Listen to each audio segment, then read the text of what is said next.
Let you have it. He gonna get me in the end, I believe. I'm gonna let you have it. It's gonna be a yanking coming. Savings and balances. You better ask somebody. But 980-949-6042, that's our live line. Give us a call in here. Let us know what you're thinking. You can also find me direct. I'm Don Moneyman Blackwell. I'm here to help you with your financial issues. I can be reached directly, 704-806-0502, 704-806-0502. So call me directly. Let me know how I can help you. Let me know what's going on in your financial life, and I'll tell you how to correct it. But you got to give me a call, because if you don't reach out, I can't reach back. So you got to work for it, folks. At least take the small steps. And say, that's all we requires the small steps. Mm-hmm. If you can make the small steps, you can usually make it work, one small step at a time. Indeed. Just break it down to bite-sized pieces and go on. But the hard part is while you're going through your small steps, keeping your eye on the long vision. Seriously. Because when you're going through small steps, that long vision seems so far away. It's easy to get distracted. I'm going to say you're absolutely correct. You know what I'm saying? Only because I know that this is a very key and pivotal point that you're talking about right now. I don't feel comfortable with agreeing with you, but I will say that, yes, that is correct. How you not feel comfortable agreeing with me when I'm right? I feel comfortable with that. Listen, good people, y'all already know what it is. If y'all definitely are tuned in on the radio, then that means you're tuned in and locked into the greatest radio station online. Make sure you're doing the same thing. Other people that are watching and listening right now, make sure you're going to www.takinoverradio.com. Make sure you get all that great stuff that they got on there, because they got a lot of entertainment. It's going down. Absolutely. 2 minutes to showtime. You guys are locked in a little early, so you got to love it. Call in 980-949-6042 if you're out there listening. You got 2 minutes. What's going on? I'm over here in pain. Why are you in pain? Because I decided yesterday. Because I normally go to the gym and I do my elliptical. Yeah. And then Mona Lisa talked so much junk yesterday. Do weights. So I went in and did weights. Right. So now my arms feel like they weigh 2,000 pounds. This should be between today and tomorrow. My arms, chest, and everything going to hurt. That's and good. Some legs. That's good, But right man. now, it's just the arms. Even inviting in, holding my arm up right here, I'm feeling that thing. Listen, like, okay, this ain't happening right. That's good. That's what you need to do. You need to do some weights. I like weights. The weights are good for you. I just prioritize cardio because I'm fatter than I need muscle. So well, you need to be building. You can actually build that muscle or that fat, removing it, and being able to build the muscle that's underneath as well, at the same time. That's good. It's your sculpting. Surprised how much muscle I got under here, boy. You're going to be sculpting, man. I ain't asking nobody about that. You better ask somebody. All the muscle I got ain't up under nobody here. asking nobody about that. Man, I got so much love locked up there. Oh, here we go. Help him, y'all. Help him. Got to keep changing arms. This is sad. Help them. 1 minute till, good people. What's going on? 980-949-6042. A lot of people were asking me for the number yesterday, so I just want to go ahead and throw that out there. About to go live on them. Yep, and T-minus about 30 seconds. If I keep hitting this button, I cannot hit this thing left-handed. Don't ask. My left hand does not get a lot of practice. That's all I'm going to say about that. What? Y'all can take that however y'all wish. What? I'm not left-handed. Okay. But I got a strong right grip. That's my story. I'm sticking to it. Let's take this thing live.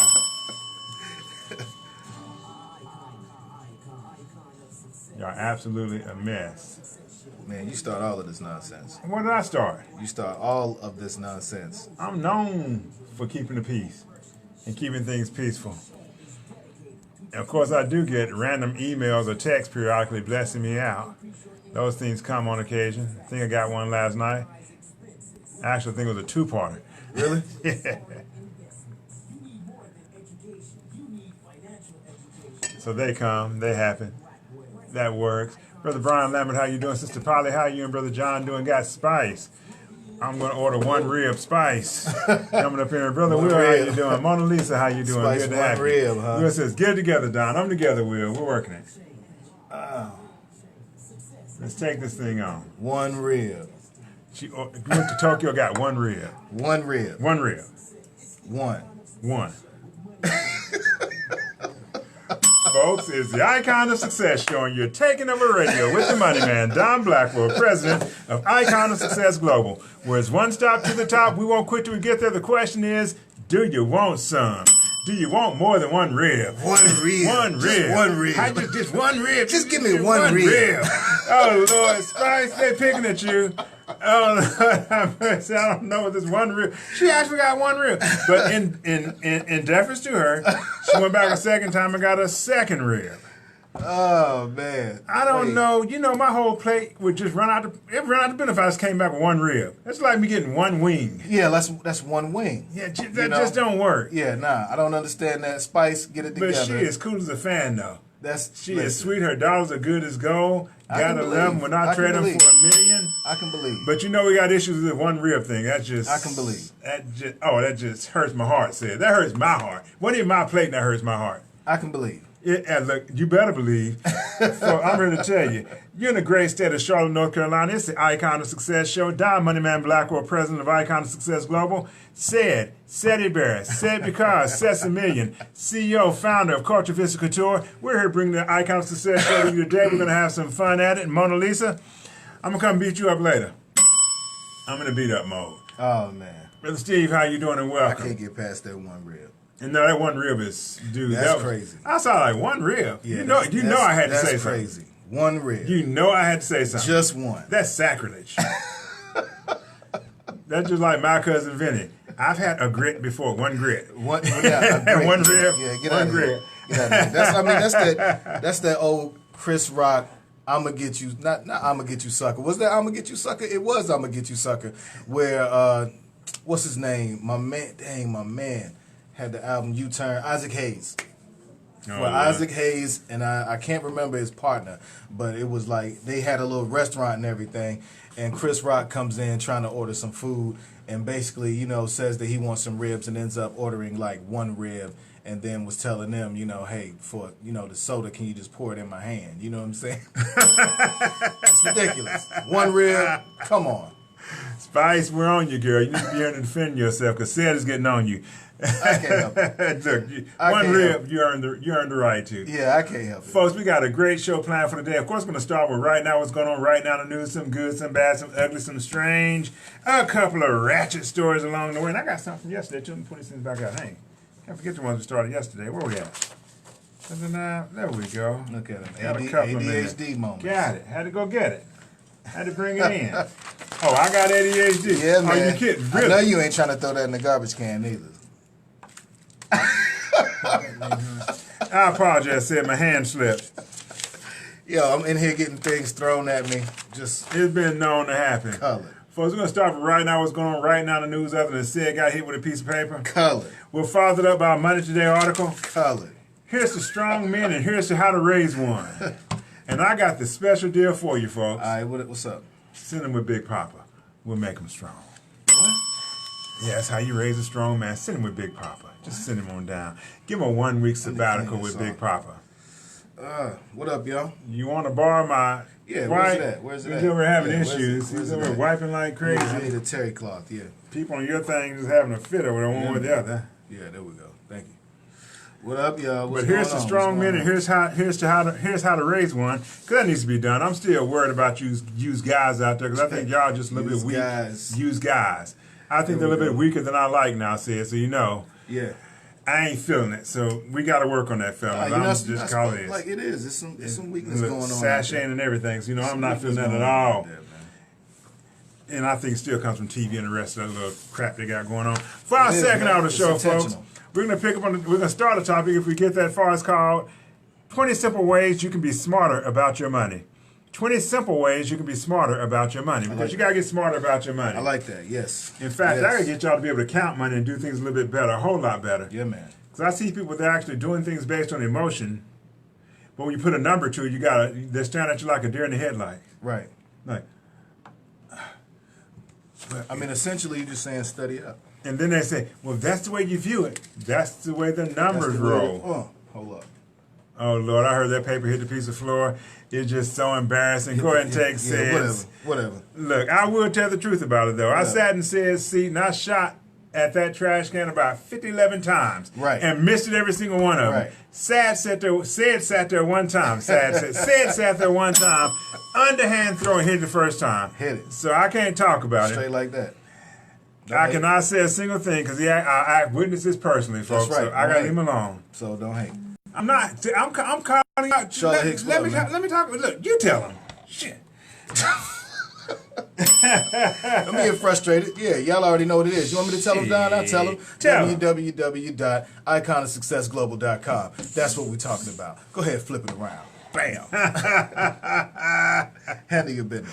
We do want to hear from you in the Taking Over Radio studios. Our live lines are open. Give us a call at 980-949-6042. Call in. That's 980-949-6042 for the slow people of the world. That's 980-949-6042. Man, listen, you're supposed to take your time with it. Jay, what's going on? Great morning. I'm trying to get it right. Sister Angelia, how you doing? And good to have you this morning. So I'm trying to get them there. Sister Jay, how you doing? Gotta love it. Folks, you can also find us live streaming on Facebook. That's facebook.com/Don Blackwell Icon. Facebook.com/Don Blackwell Icon. Not to be confused with Facebook.com/Don Blackwell. Or Ron Blackwell. Because ain't neither one of us gonna look like me. No, they won't. Now, Ron, I just recently took that name, so I can't beat him up. And Don Blackwell, I can't take either. Yeah, that's your boy, though. Preacher. That's your homie. He's older than me. He's had the name longer than me. He got the name before I did. He's a preacher, and I just ain't Christian me to go over and beat him up. So it ain't going to happen. I'll let him keep him. Just call it Don Blackwell Icon. Facebook.com/Don Blackwell Icon. You can also find us live streaming on Taking Over Radio Studios. That's TOR 77.1 Cool School Throwbacks at takeinoverradio.com.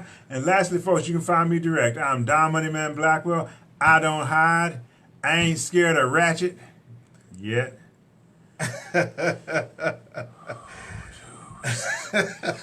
We ain't going into it. No, we ain't going. Ratchet does appear though. We're not going. But until it shows up in my bank, I ain't scared of Ratchet. So call me direct. I'm Don Moneyman Blackwell. I'm here to help you with your financial issues.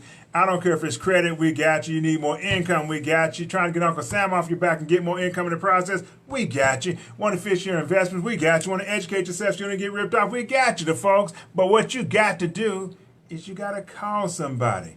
704-806-0502, 704-806-0502. Let me know how I can help you. That's what we're trying to do, folks. If you don't raise up your hand, I can't do nothing for you. Straight like I'll that. see you at the bottom. That's like that. about where it ends up What usually. up, man?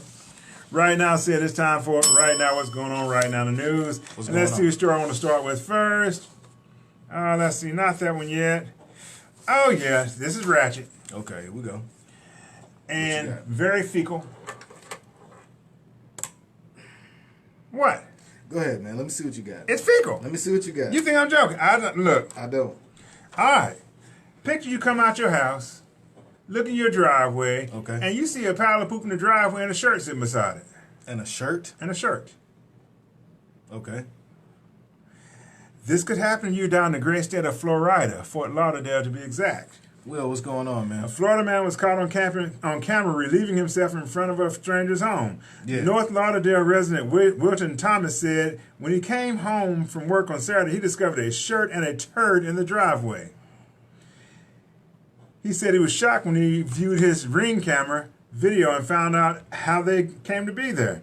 A man in a green Kia Soul can be seen pulling into the driveway, open the driver's side door, then takes off his shirt and then squats, leaving a load on the pavement, uses the shirt to wipe up, leaves it on the ground and drives off.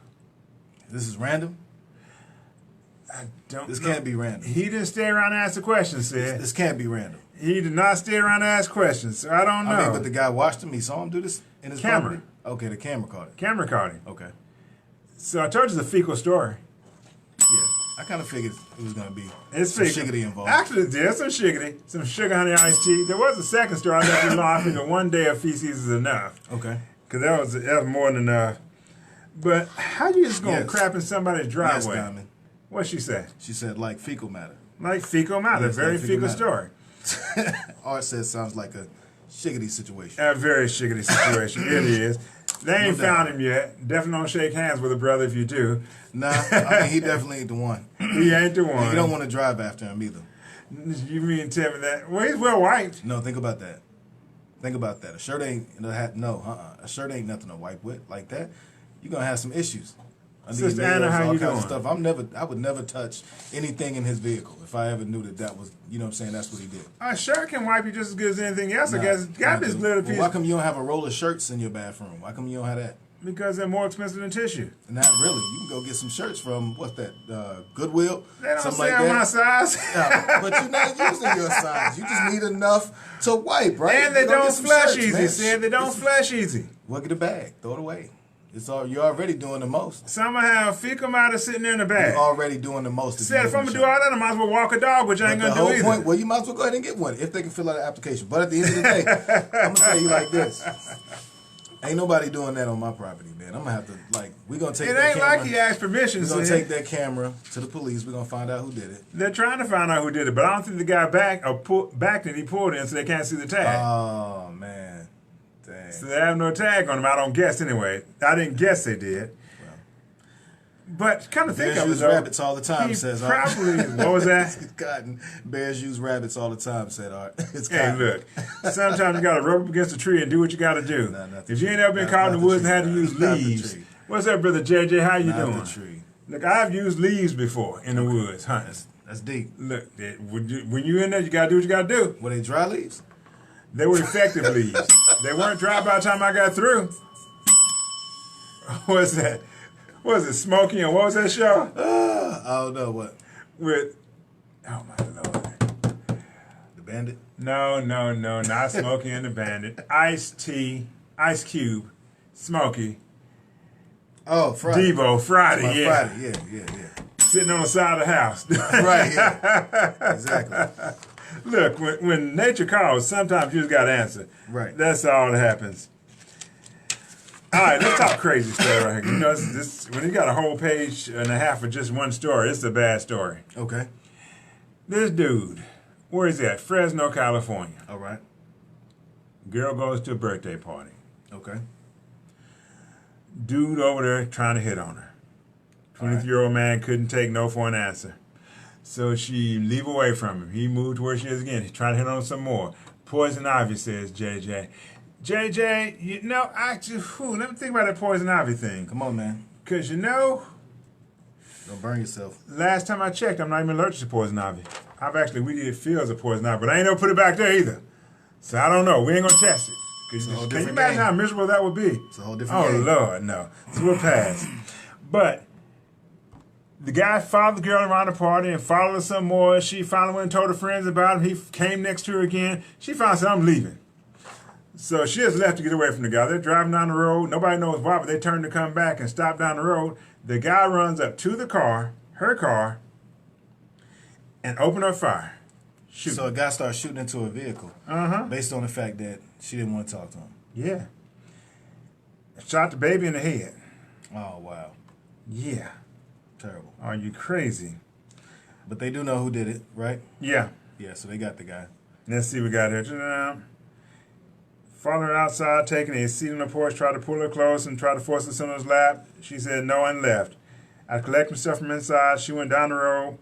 By then it was nearly 4 a.m. on Sunday. It was a family get-together. I don't know why they still out to 4 a.m., but that's okay. You got it. Diamond, what's going on?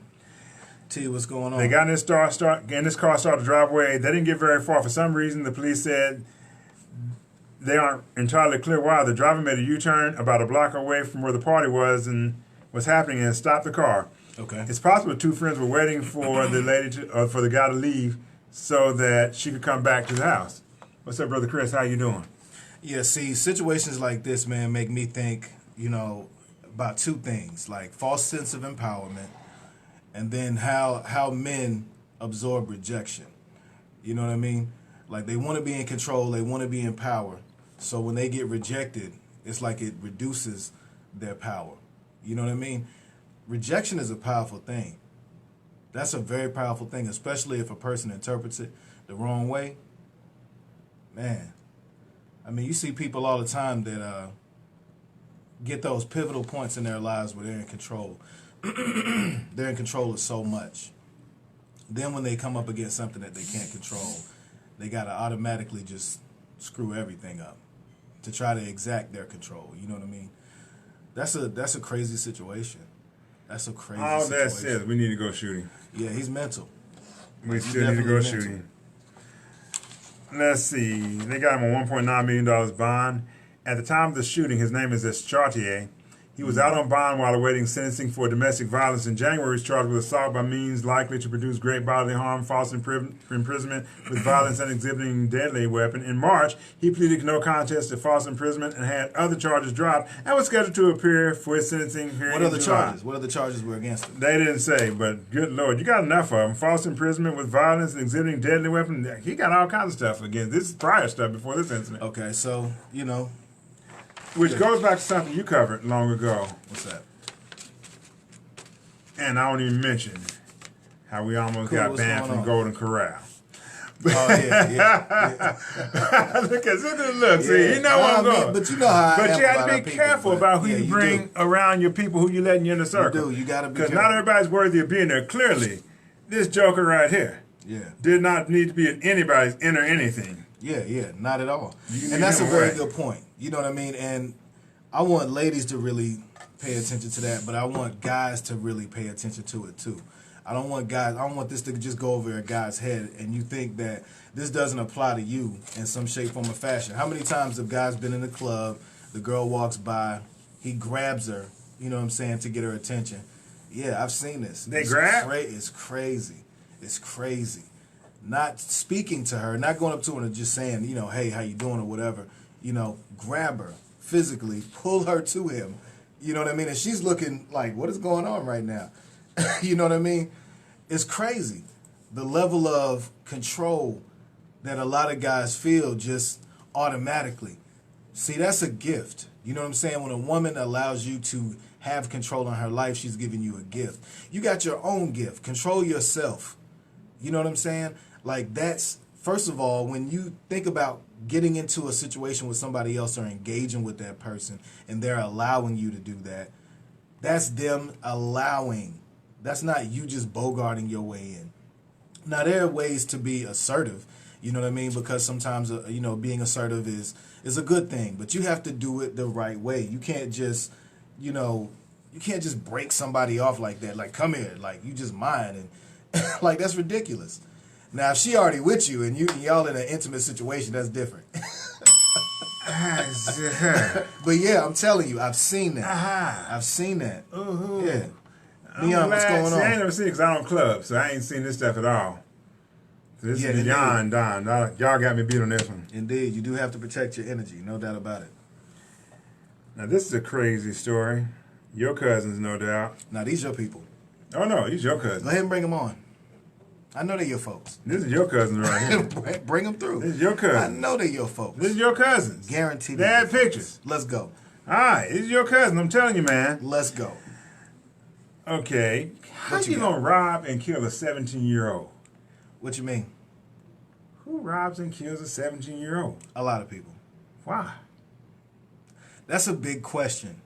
The why on why someone would kill and rob a 17-year-old is a big question. If you really want to deal with that reality. But go ahead and get into the if you story. got somebody on the street let's see what's that's going on. drug dealing and everything else and ganging, I can see that. That's why I said let's hear elevated. what's going on in this situation. Police have arrested a third suspect in connection with the shooting death of Donzel Martin, a 17-year-old high Travis. school student in April.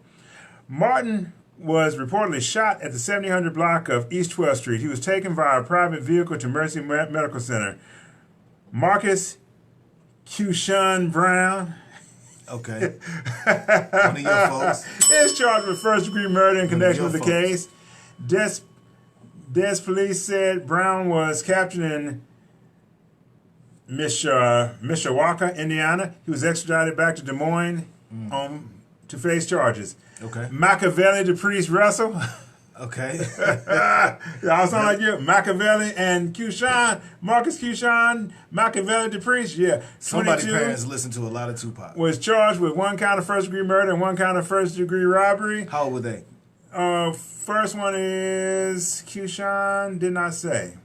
So he must be a Russell minor. is 22. Yeah, so Kushan must be a minor. No, none of them were minors. They're Really? all in there. I saw the I article. wonder why they I can't wouldn't say remember what his age was, though. I may just be missing it. Hang on. Okay.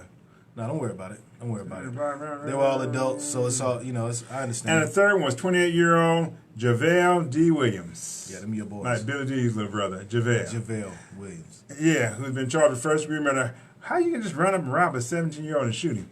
You're 17, you beat up a 17-year-old, you don't shoot him. He may be mouthing you with his butt, unless he got a gun or something, or unless he's in a gang trade or something. We don't know the backdrop. You know what I mean? Like, we don't know the backdrop. I don't know if a lot of people have y'all seen the movie Beats that's on Netflix. It's a pretty good movie, right? Every now and again, I will break off from my norm and kind of look at just some random stuff and see what's popping on Netflix. Some stuff that's trending or whatever. And it depicted this very sound young man who ended up getting into a situation because of some gang activity, gang violence, right? You don't know what the situation, what the backdrop is, to this story, particularly, like, and that's what I'm interested about. Like, what's the backdrop story? Because I've been, unfortunately, at a point in my life where I was a person robbing. You know what I'm saying? So you think about that situation, and then you think about what that person, what's going on in the scenario, in the situation. What's the backdrop? And that's not to always say that the victim had to have some type of backdrop story that was like some type of gang violence or drug story or something like that. But it's also to say that we need to know the situation in totality before we Monday morning quarterback this thing. And I'll give $5 to whoever can say that like 5 times fast. Monday morning quarterback. I'm doubting that the kid was drug related. I'm tell you why.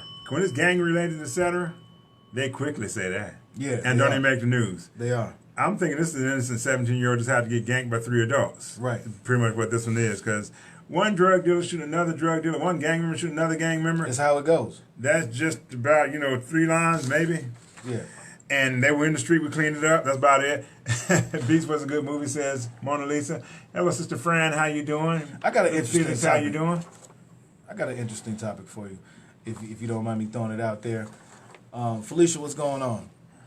There was a tribute at the BET Awards for Nipsey Hussle, right? And Lauren London was one of the people to speak and to talk about Nipsey. And I was reading an article, and I just want to gauge the mindset of the people just to see how they feel about this. Because at the end of the day, she said something that was super pivotal to me, and I posted it on my wall. So those people that want to see the full article, you can go to my wall and check it out, and that's facebook.com/said because. But she basically said that women need to, and I'm not going to just put any general ethnic, I'm going to say this across the board, you know what I mean? Women should encourage and love their men before they're gone. Essentially, sending him a nice text, you know what I mean, sending him a nice call, things like that, you know what I'm saying, make all the difference in the world. Now, let's go specifically to our black women and say that they have a fear when that man goes out of the house at certain times just because of the climate of stuff that's going on.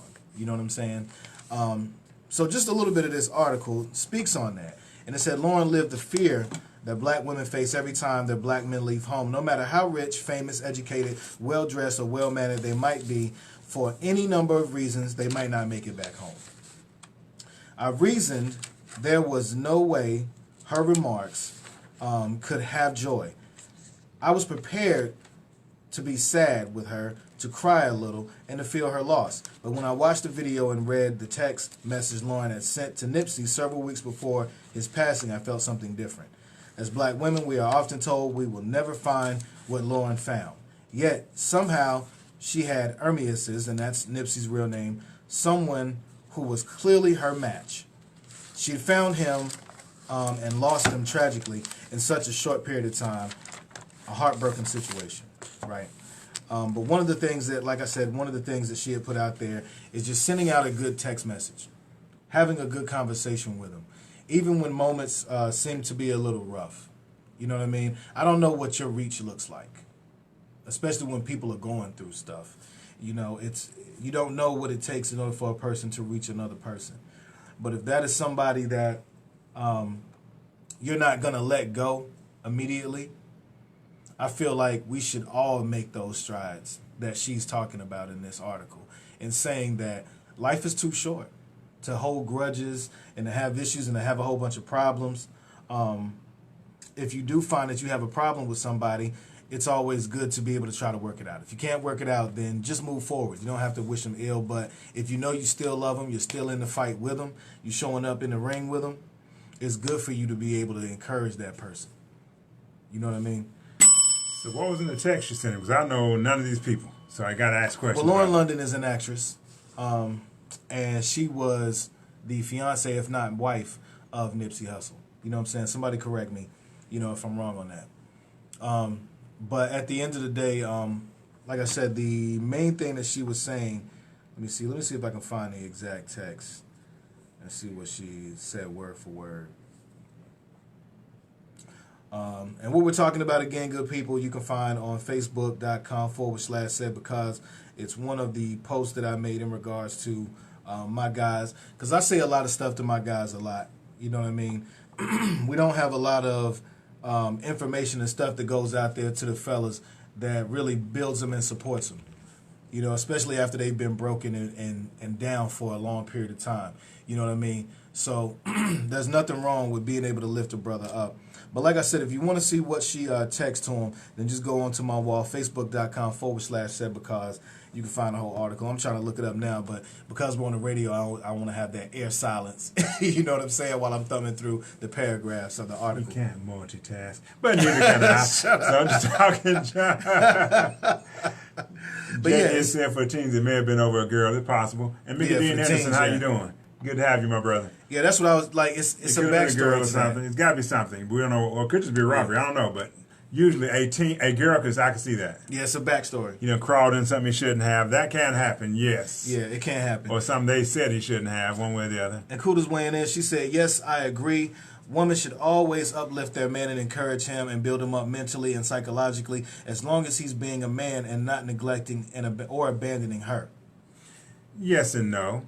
Yes and no. Because the only time I treated her right was when she was absolutely being everything I needed to be, she'd never get treated right. Come on, folks, get out of here. You do it regardless. You do it when they're right, you do it when they're wrong, you do it because that's the position you're in. Yeah, that's how you do it that way. Come on, folks. Because I know if I wait for y'all to be right, it's going to be a long, long wait. You sound bitter with that, man. Yeah. You sound real bitter I'm good at it, though. Let's go down to Texas, the great state of Texas. Let's talk about some sex education. Okay.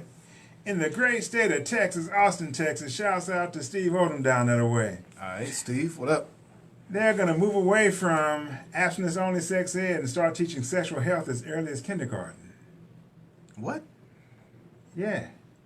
Well, for more than 20 years, school districts have emphasized abstinence above all else in sex education. But soon, members of the Texas Board of Education will consider whether to add new topics like sexual risk reduction methods, healthy relationships, and anatomy in grades as early as kindergarten. Okay. Texas is one of 37 states that require abstinence be taught in school. Another 27 states require that abstinence be stressed, and 10 require that it be covered according to the Institute. Let's see.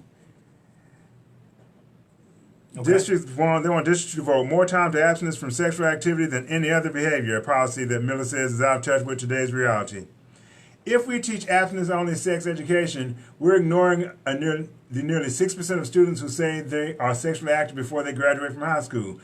We're ignoring the LGBTQ, W, X, Y, and Z students because their abstinence-only sex education does not deal with sexual orientation or gender identity. Now, see, that right there. I knew I'd get you. I was waiting on that one. Well, see, I was waiting for you to get there, actually, because I knew that was going to happen.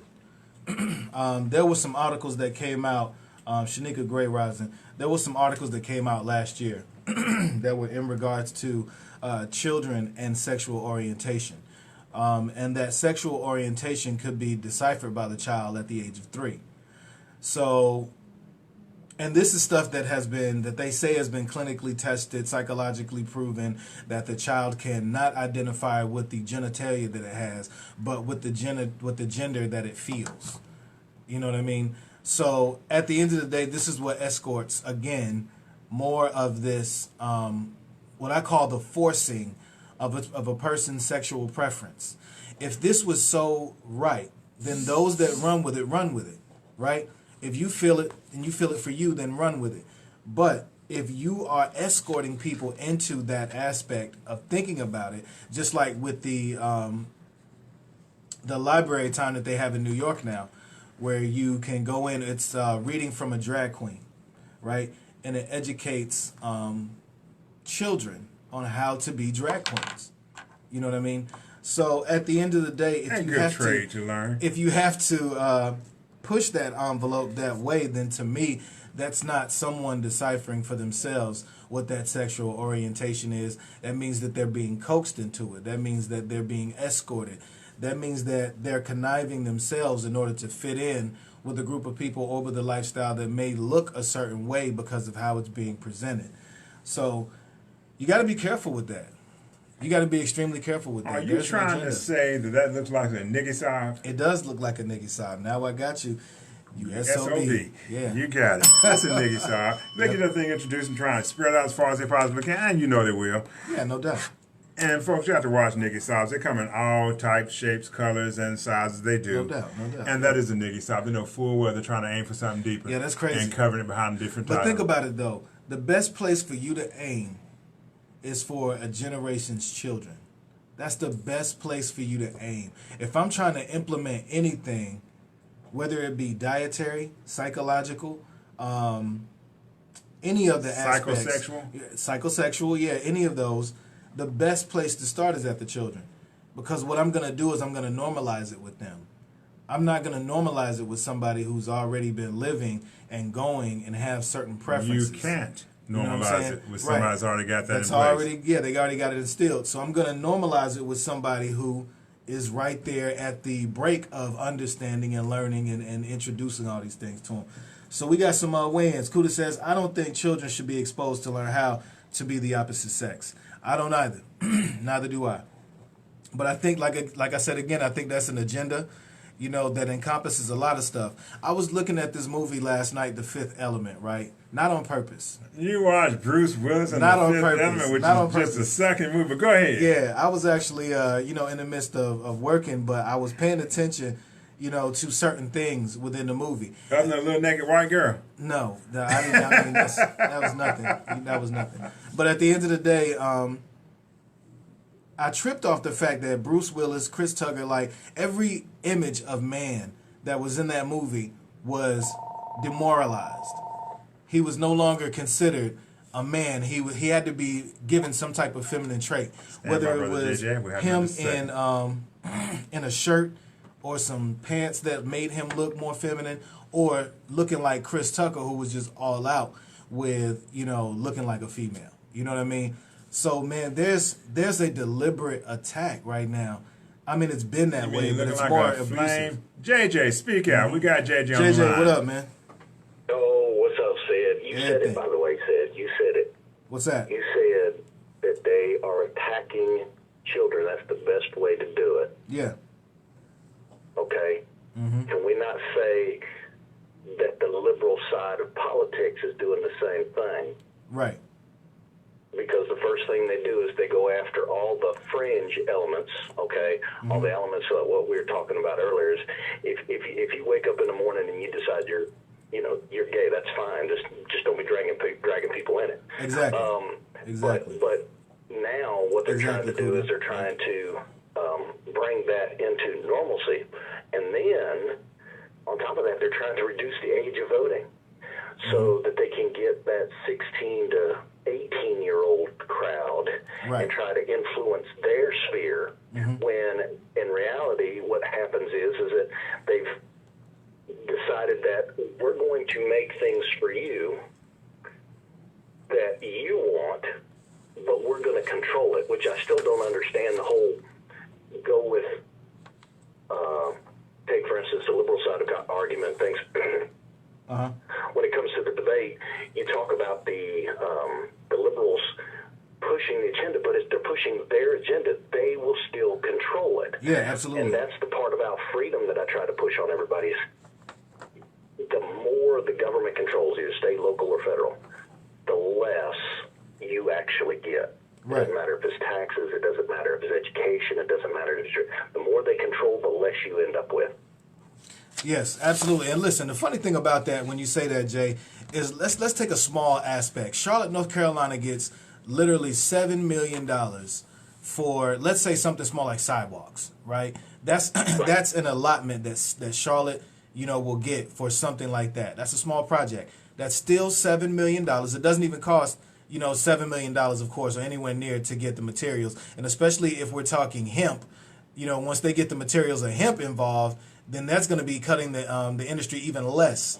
You know what I'm saying? So at the end of the day, there's still a lot of money that's still involved that they can liquidate and put it back into certain things. They won't put it back into those things. What they're going to do is they're going to liquidate the money within a government fund and have it basically dispersed amongst politicians, right? So at the end of the day, when we know that that's the agenda, I was looking up what you were saying, Jay, because that's why I love it when you call in, because you always give something great. And I was looking up the reduction of the voting age, right, and how that's going to affect us. But not only that, but how they're going to market it. That's what I'm interested in. Culture Vista Couture is about marketing. And a lot of times when we talk about marketing, Don, the main thing that we talk about is target marketing, right? So if I know where I can plant this seed for it to grow for a lifetime, then that's where I'm going to plant my seed versus planting it for just a moment. You know what I mean? Right. And all you have to do is look at the maps, okay? Mike, what's going on? The maps tell you a lot of stuff when it comes to marketing. Take, for instance, the Hillary Clinton campaign. Right. Okay? What you do is you look at the states that she visited and campaigned in, and then you look at the voters who voted in those districts. So she visited Los Angeles. She did a lot of touring up in California. She did a lot of stuff over in New York. But she missed other key states that eventually was the downfall because of the Electoral College. But if you look at the maps, notice that the D.C. area where they want to change the age, notice the New York City area, notice the high density metropolitan areas are the places where they want to change these laws. And also notice the voting tracts in those areas. Most of the time, when you look at a map, especially when it comes to Democrats and Republicans, conservative, liberal, however you want to put it, the highly dense areas in the United States are extremely blue, and the rest of the country is extremely red. Mm-hmm. And it has to do with, when it breaks down to it, really it has to deal with how we live as a people and where our thoughts are. There's a lot of people out where I am that we get up and we go do our thing, and we've got our farms and we have our way of life, and we just like to be left alone. Yeah, indeed. Whereas there's a lot of people, especially them people from up north, they like to come down here and tell us how we're doing it wrong. Okay, right. Yeah, I've seen that a lot. I've seen that. Y'all doing it wrong. It's like, well, if we're doing it wrong, how about you go back and do it the way it's done right? Right. You go back up to wherever it is above the Mason-Dixon line and handle your business. Down here, we like it done a certain way. I had, believe it, a true story, and I'll make it quick. I was in Tombstone, Arizona, and there was a story going on right then that one of the city council members for Tombstone wanted to make it to where, because twice a year they have a cattle drive through the center of Tombstone. It's a big tourist attraction. Right? Okay. But when you put 2,000-3,000 cows through the middle of town, what's a cow going to do? I don't know. Tell me, Jay. Poop. It's going to poop. Okay.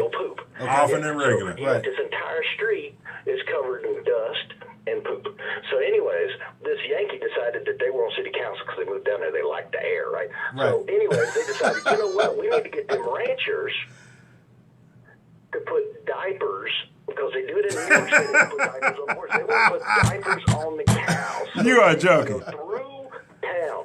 And of course, I'm just trying to figure out what kind of crap detail you got to be at the ranch when you get handed a box of 2,000 diapers. All right, boy, put them on all them cows. I mean, she didn't like poop. I'm like, poop, people are doing drive-by, poopings over at Don's place, right?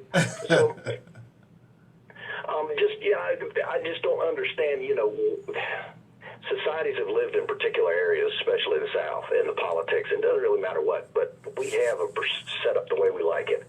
Yeah. We actually segregate ourselves. right? We do. And you know what? I'm glad that you said that because, and this is nothing against anybody that fought, for desegregation, but there's nothing wrong with being segregated to a point. You understand what I'm saying? Ourselves.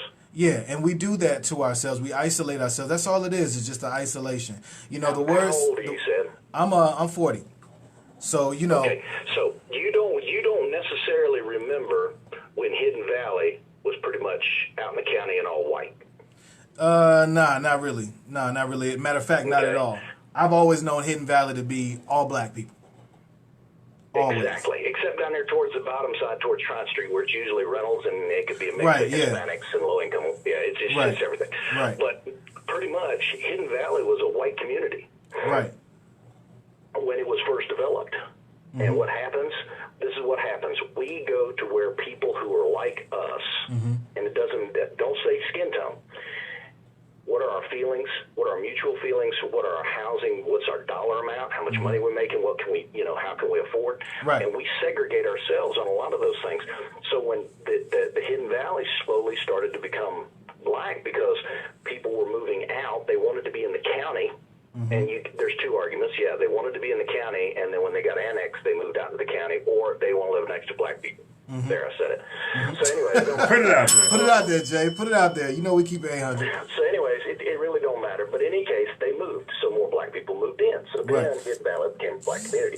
We segregate ourselves. Yeah, we do. When you hang out with Christians, right? You don't want to go hang out with somebody who's a Mormon. Right? Because, they're going to try to do their thing.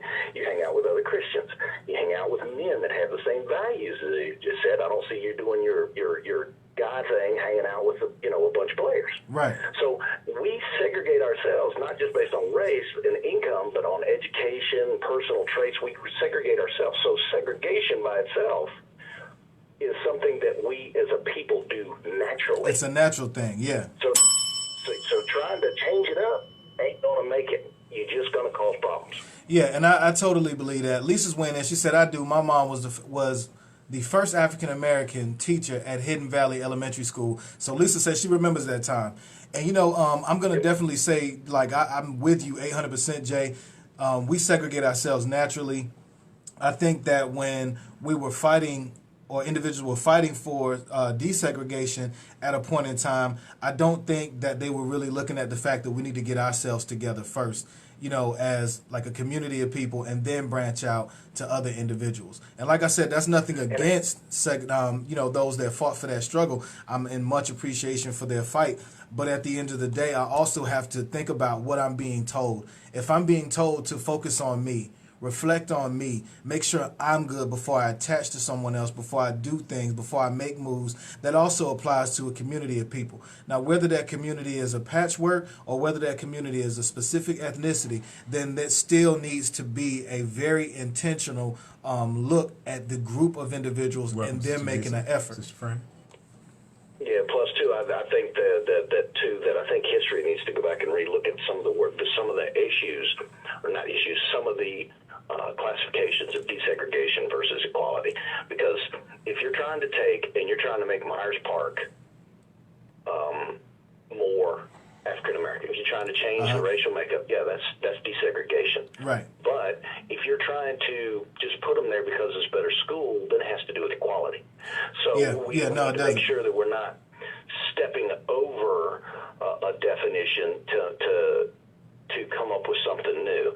In the case of Dr. King's stuff, he wanted equality. Okay, right. And that's what he wanted, and he went through. And then with the equality, it was still equality. Okay, the kids. Okay, but see, that's the thing. That's the thing. He wanted equality. It was shadowed by desegregation. Equality was shadowed by desegregation. You know what I'm saying? And I think that a lot of times, I think that a lot of times in that situation, Jay, that's really what they were shooting for. Say it again, Jay.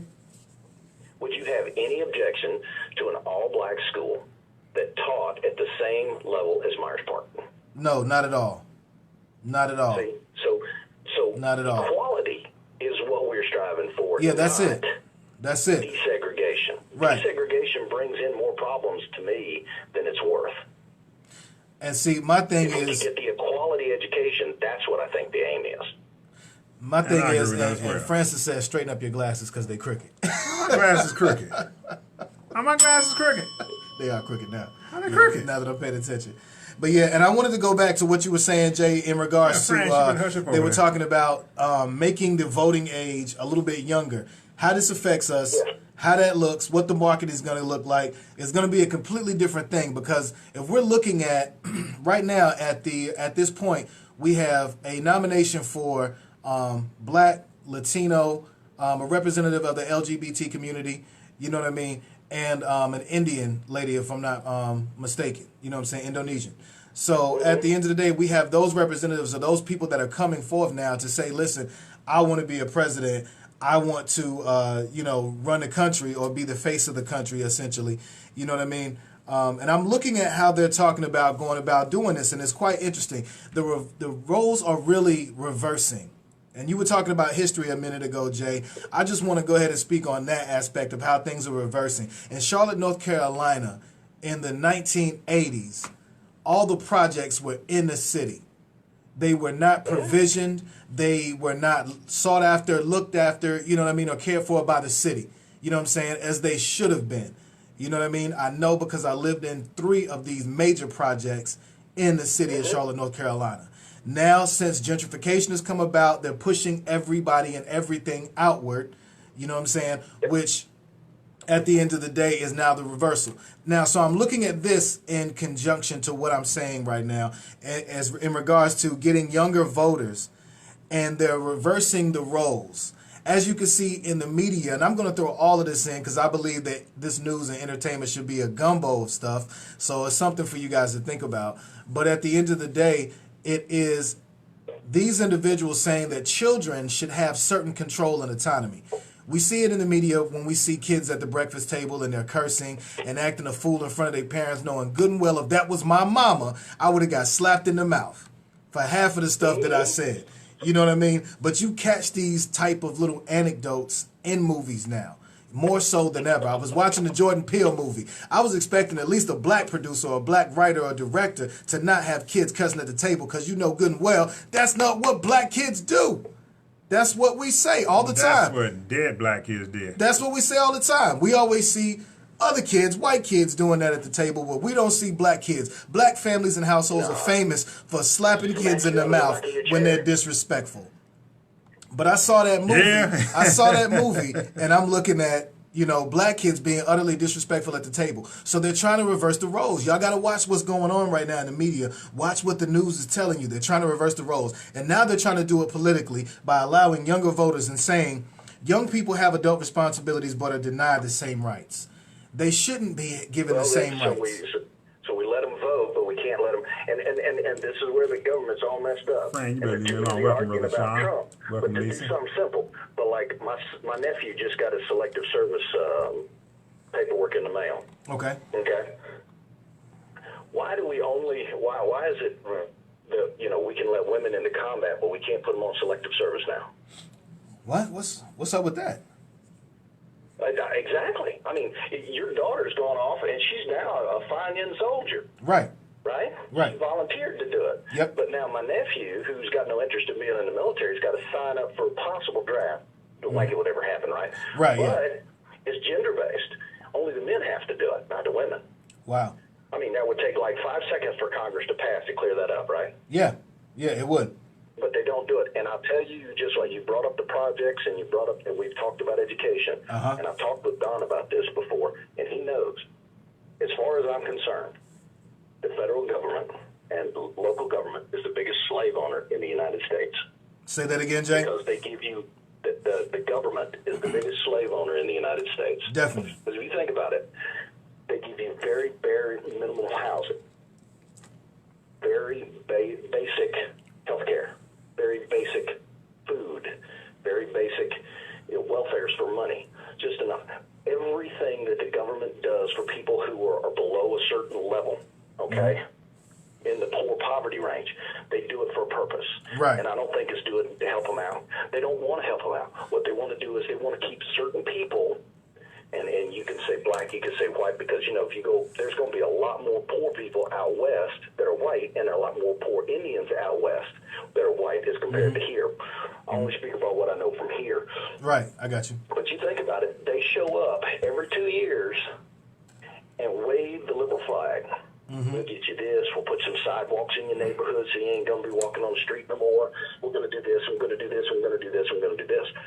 Why does it take 2 years to put concrete on the freaking ground? Because they liquidate that They money. only do this to get those votes so they can stay in office and keep themselves in And power. get that money. That's all it is. They know that they cannot Exactly. get those funds released if they do not do what is necessary in order for them to access the account. If I don't have voters come in and people to actually, I have to follow a criteria in order to get this government money. You know what I mean? And we got a few weigh-ins. Let's go ahead and grab some of these weigh-ins. I know you got one over there Brother too. Jay. I Yeah. appreciate it. Fellas, I got things I got to do. I love talking to you guys. Y'all All right. be good. Appreciate you, Jay. Stay clean. Thank you, Brother All right, Jay. peace. Peace. And, hey, John, stay out of jail. I always do.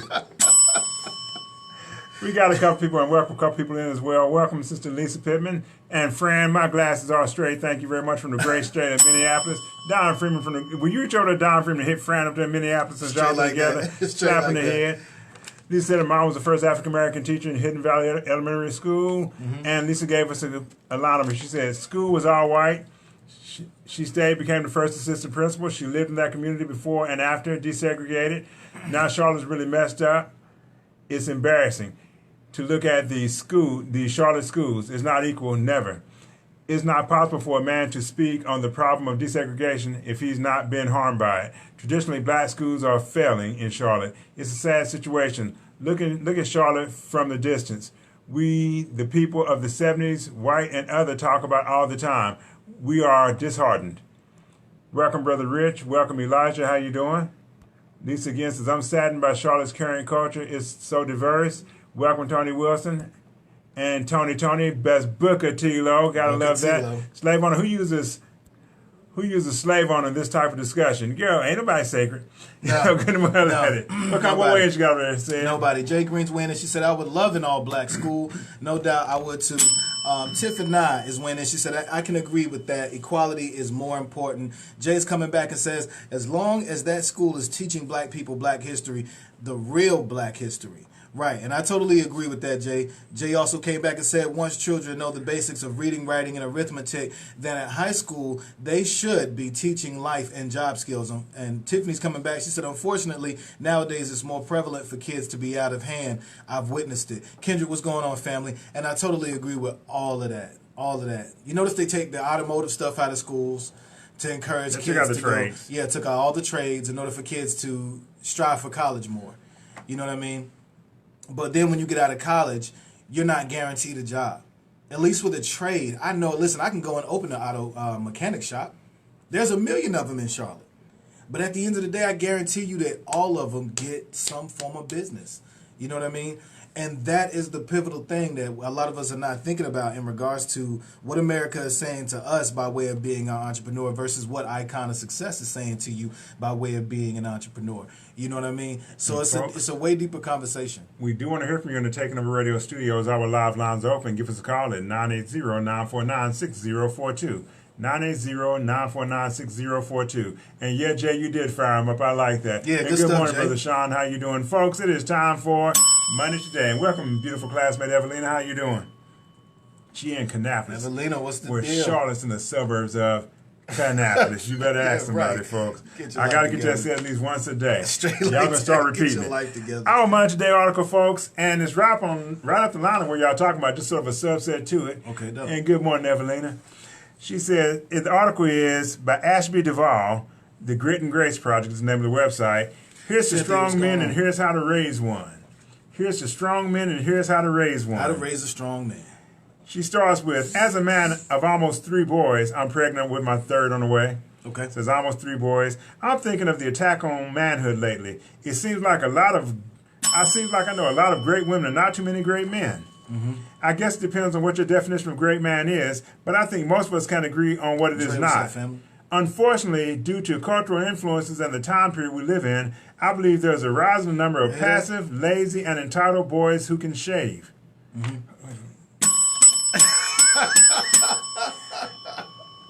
And Evelina said for you to be good. I'm going to be good, Evelina. Men still have to live in their parents' basements, playing video games for as long as possible, thus putting off beautiful privileges such as marriage, children, and jobs where they will grow and succeed. Mm-hmm. They think they are men, yet never seem to grow out of their adolescent stage, all in the effort to avoid responsibility in the real world. How do we avoid this? And while I'm on it, because you know I can't hit one side and not hit the other. Sister Gail, how you doing? Birthday girl. Happy birthday, girl. Belated birthday girl. Happy belated. She's back from, I think it was Charleston. Was it Charleston you went to? Yeah. Oh, man, you got to love Charleston, you went fishing down Gotta there. love Charleston. But I got to hit the other side, too, because men are not the only ones entitled. Mm-hmm. Men are not the only ones living in the past. Mm-hmm. It's women that's been planning their wedding since they were 3 years old, talking about, I'm a princess, I've grown into a queen. All right. Really? All right. For real, though. So now let's stick to the For subject. real, though. I just had to get out to that. I got to say it once. Jay said, preach it. Men went downhill with the man bun. You dare. Man bun. Men went downhill with the man bun. I agree. I got to look. I just had to say that one time. We're talking about dudes now, because dudes are talking about dudes, lacking so and sappy. And yes, I still think part of it is that absence of father in the house. So in fact, I know it is. It is. I know it is. Everything has been so strategic. Like, we can't think that just because war doesn't look the same that we're not still in war situations. You know what I'm saying? And that's the thing that we're not really seeing. We're not preparing our boys, for the war that's being manned against them. We don't protect their sexuality. We go tell them to have as much sex as they can possibly have and think that's okay for a young man. That's not that ain't the war said. I'm sorry. That is a just war. Normal men. No, that's a war. We don't protect their sexuality, but we didn't protect them and make them think they're supposed to stay men. Well, that's a war. You know what I'm saying? They are manning that against men going out and men. slinging in all directions. That's been done since the beginning of man. My brother, yeah. That does not change. You're not going to change that. No, Good it's luck not. on Listen, that. I'm going to Good luck on that. We just got to disagree on that one, dog. I'm sorry. What I need to my brothers you want your son happy and chopping as many trees in the forest as he can. That's what makes a boy. No, I don't. He's supposed to do that because if he ain't doing that, he's chopping another boy. That's not it's going to happen. It doesn't matter how loud you talk it's right gonna now. Happen. At the end of the day, no, it's not. You're going good for a minute. No, it's not. See, and this is what I'm talking about. And let me know when you want me to, because we can't talk at the same time. We are on the radio. Shut up over there. We are on the radio. Get the same. We are on the radio. Get your life together. But at the end of the day, young men do have to protect their sexuality just like we want women to protect their sexuality. We can't continue to let them continue to pass their souls and their spirits onto random young ladies, clouding their bodies, clouding their judgment, clouding the ingenuity of a real man. A real man is not going to be going out there sleeping with 1,000,001 women. That doesn't make him a man. That makes him a hoe. You understand what I'm saying? And if that's what you want to raise your son to be, then you go ahead and do that. But at the end of the day, we need to be raising men. And we're talking about how to raise a solid young man. And protecting his sexuality is number one, right? Protecting his sanctity of his body and how he gives himself is another thing. I don't want his energy to be exhausted in a female physically when he can use that same tenacity and exhaust it in his studies. Exhausted into his exercise. I don't want it to be exhausted in another. You understand what I'm saying? Or exhausted into some training of something that's going to be more beneficial to him. When I think protecting sexuality, if he's chopping the forest, he's being male. If he's chopping the forest full of men, he's not. And I got a real issue with chopping this forest full of men because that's the agenda they're pushing now. Yeah. And they're trying to make all that stuff seem right. And I got an issue with that. Just boy out there, go fruitful and multiple. They do that. They're going to do that. I've been trying to stop it for years. I tried to stop me, couldn't. So good luck with that. Yeah, my 11-year-old came to me and asked me that question one day. He said his friends, they were talking about sex. We're calm, friends. Some 11-year-olds. You know what I'm saying? And what's she say? Y'all calm. We're calm, friend. Yeah, this is how we talk. Yeah.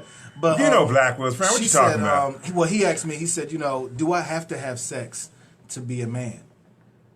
And I said, he's only 11 years old and he's asking me this question. I said, first of all, you need some new friends.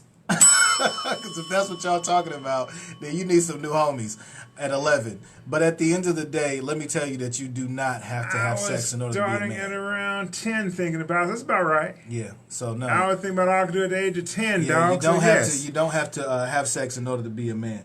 All right, so we get some weigh-ins from Tiff and I. Having sex doesn't define manhood. At least I don't think so. Jay weighs back in. She says, it does not help that even the comedians dress up as women and mock us and call it funny.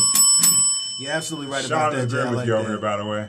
Cool. Cynthia Bell's weighing in. Cent, what's going on? She said, we need men to have those conversations with these young about that. Said, hey, listen, bring them through. I'm actually about to start letting out. I've been recording some videos that I'm going to start letting out in regards to some things that I've been studying. And me having the certification in psychology that I do gives me the opportunity to have a lot of access to a lot of things.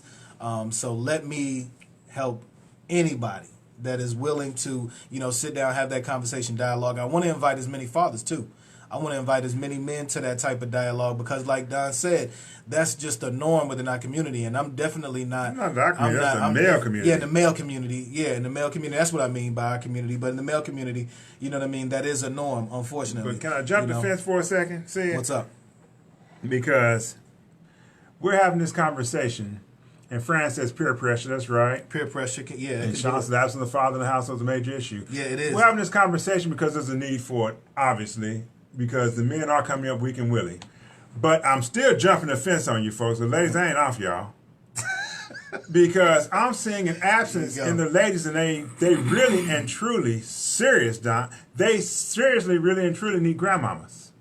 Yeah. Because you can tell the women that have been raised with solid women lineage, they act differently than the chap I saw the weekend who had on a completely, and get this said, tan, brown, skin tight, all leather dress. You can see every pint from boy. She had a single thing on under it. I'm like, where's her grandma? Who told that chap to come out that way? Yeah. Because they're missing that influence. Yeah, but you know what? They're missing that influence. That's the crazy thing. I saw a post the other day, and it had something similar. It was a female that was stepping out the crib, and she had like this really low. I mean, it was ridiculous. The only thing she was covering on her chest was like an areola and the nipples. The rest of the breast was exposed. And I hate I've gotten so bad that's bad to me. So old that's bad to me these days, but I guess it is. Right. Go ahead. But stuff like that is starting to become like a norm, and it's to the point. And it shouldn't. It's to the point where it's like, oh well, if that's what I wanted to wear, it should be fine. Nobody should have any reaction or feel any type of way because of me doing this. And then you have to take some type of accountability. Well, I think there's a balance you weigh between your right to do and your right to remain safe. But also, let me speak to this and just be 800, man. Let's be 800, because at the end of the day, that's stuff that appeals to us as men. That's stuff that we like. We like to see that. You know what I'm saying? So it's funny how a long time ago I used to hear, like, what do you hustle for? What do you make the money for? To get the girl, right? Well, guess what she's getting pretty for? Guess what she's showing less for? To get the man. Because within this climate of everybody trying to get everybody, all this different online dating communities and all this other stuff, people are looking for other people. They're looking for a connection. And it's funny how with everything to keep us connected, we're more disconnected than ever. You see people sitting in places, they're on their cell phones instead of actually having a conversation. So we're looking for something that's in our face and it's apparent, but we're being sold that what we're looking for is on this internet highway. It's what we can just jump on that highway and find whatever it is that we want. You know what I mean? That's why I'm saying, man, we got to look at the market and look at what this government is telling us. Look at what Trump is telling us. We're not being for real about any of that. We're just being cute about it. We like candles. Nipsey Hussle passed away. We like candles. Johnny Russell passed away. We like candles, right? Whoever, right? It don't matter. Okay. Johnny Russell, I'm just saying that as a example, that it could be anybody. And we're lighting candles. We're not focused, man. Like, we get off. Like, as much as I can sit and say, girl, it's wrong for you to wear that short skirt and a tank top with your breasts out, am I going to look twice? Yes. Oh, yeah. See what I'm saying? That's what I'm talking about, and that's why I'm being 800 right now, and just saying that we got to do better by what we pay attention to, what we feed into, what we acknowledge, what we give power to, and bring it in. We got to be 800. JJ's weighing, and he said, or another way to see it, as said because was saying, a young man is out fathering a child, or a young woman is having them. They now have less time to be focused on their future, and now have to be focused on a family. Yeah, absolutely. You looking at what she wanted. Yep, looking at exactly what she wanted. The grandmama in the club twerking now. Said Sean. Who said that? Sean is actually oh, Lord, right. Sean, you Sean on the is board. absolutely right. He's Choice, right, what's going on, my brother? Super shouts out. But it's also bad because the grandmama can be 35 years old. Yeah, that's true. Nowadays, grandmamas are 35 years old. You know what I'm saying? But let's go ahead and see what Jay was talking about. Society today does not promote morality. They promote freedom. They don't tell women that having morals will take you far. It demonstrates that if you drop your self-respect, you can have what you want. You don't have to have a mind. You only need a body and beauty. That's very true. I don't mind you doing all that stuff, but don't try to legislate how the world treats you when you do. You want to come out looking like nothing? Well, they're supposed to treat me like I'm a queen. No, they're going to treat you like you're a drag queen. Yeah, please. That's what we're going to do. Yeah. We're not treating you like a queen if you're not acting like a queen. It doesn't matter how much you want it. We're not going to do that. It's not going on like that. And that goes to us, too. You know what I mean? Yes. Stop calling yourselves kings, and you're not acting in your kingship. You know they got a head look like the jester. Well, I mean, yeah, dude, you know it does. But I mean, I can't. Like I'm not going to limit it to your appearance. I mean, I will say that appearance is a part of it. But at the end of the day, I'm not going to say because you got wild hair, Don, that you're not a king. I'm saying that you got to fight past that wild hair. You're going to have to fight past that wild hair. No. You look like nothing, saggy and baggy, gold caps on your teeth. I can agree with that. You got head looking like Chewbacca, look like your breath stank because all this picture together. Nothing to do with the hair. That's the first thing we see before we meet you to see what's behind it. You got to work past that, yes. Whether you want it, whether you like it or not, it's going to be there. Jay's weighing in. She says, children no longer listen to the teaching of their parents.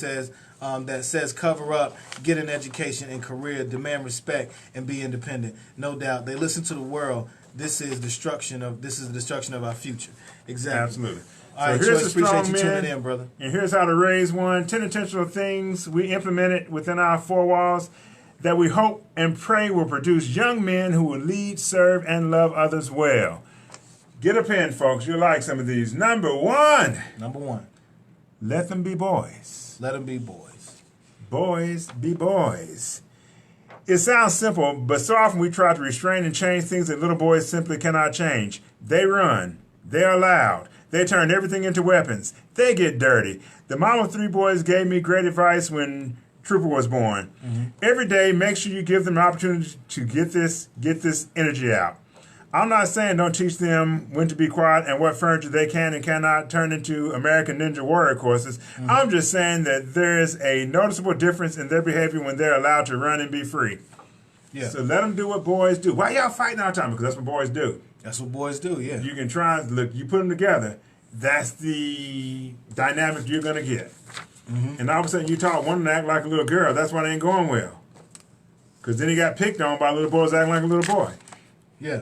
Little boys going to let the boys be boys. Let the boys be boys. Aggression out of there. But you know what? I think we got to take a closer look at also what each individual boy needs, because every boy doesn't turn everything into a weapon, right? You know what I mean? He might be a sensitive, young man. He might be the type of kid that's more cerebral. So at the end of the day, we got to make sure that we learn our kids. But it's let him be. Whatever boy he's trying to be, let him be.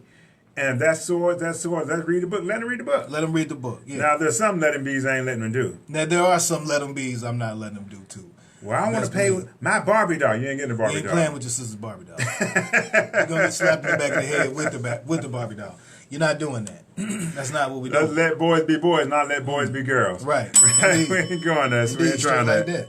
So let them be boys. Number 2. Train them to be warriors. Train them to be warriors. I like that. Why? Because you are the coverage. Yes. You are the protection. Yes. You are the fender. Straight like that. What's that TV show they shot here in Charlotte? The one that was the setting was Charlotte with the young black couple. It's a movie? No, TV show. Light-skinned black female, brown-skinned guy, comedian, slender guy, real funny looking. Nonetheless, I think the situation went on because he wanted to have a gun in the house. Okay. I'm not going to have a gun in my house, she says. Okay. This gun's got to go. What? Okay. I'm a protector of a household. Right, yeah. I protect the household. I protect you. Yep. You don't tell me how to protect you. You shut up and sit in the corner because my job is to protect. I maintain the safety. I do these things because I promise you, if you're laying in your bed and there's a bump in the night, something goes bump in the night, you're not going to run out there with a fly swatter and run out. You're going to poke me in the side and say, Don, check this out. Yeah, so you're not going to dictate how Don checks this out. Right. And you know what? That's another thing. That's protector. That's warrior. He's supposed to do that. But he's supposed to be able to let her know that.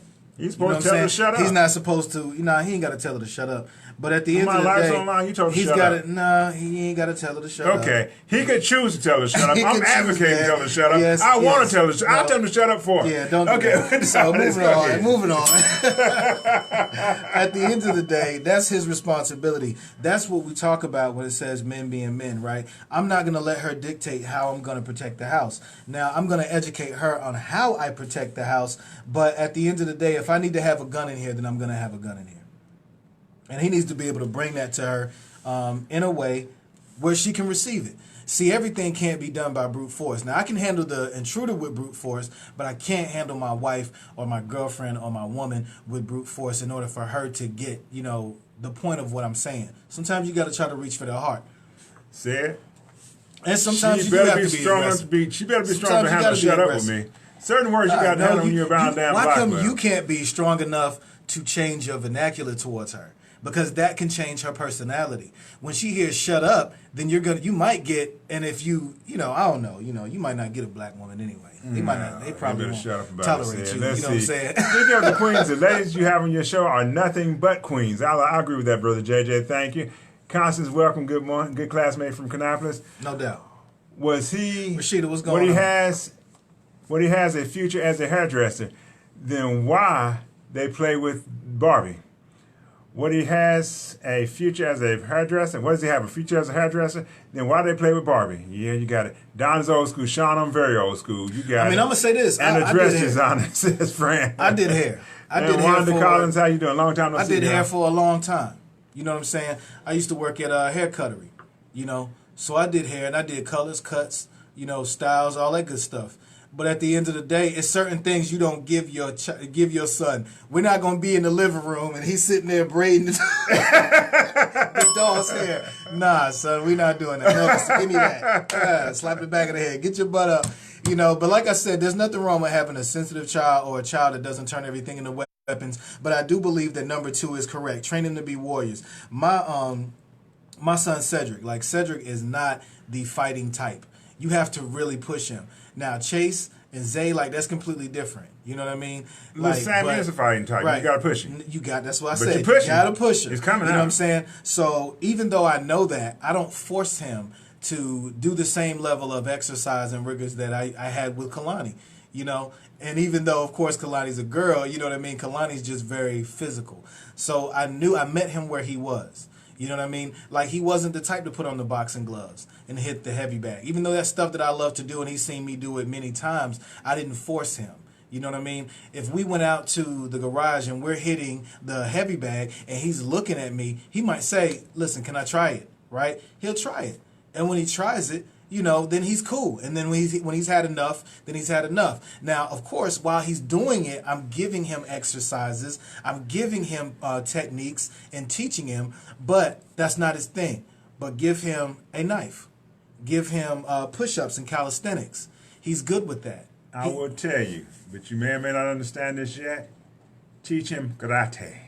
Mm-hmm. And I'll tell you why. Well, he was in karate, yeah. Put him back in it, and I'll tell you why. Why? Because he's little Sammy. My oldest brother is Sammy, and his son said, looks and acts just like my oldest brother. Yeah, he does. But the one thing Sammy's extremely well proficient in is karate. Yeah. I mean, lightning fast hands. Right. That joke only weighs about probably $1.15, $1.20 right about now. And he took me out my feet one day. Did he? Lightning fast.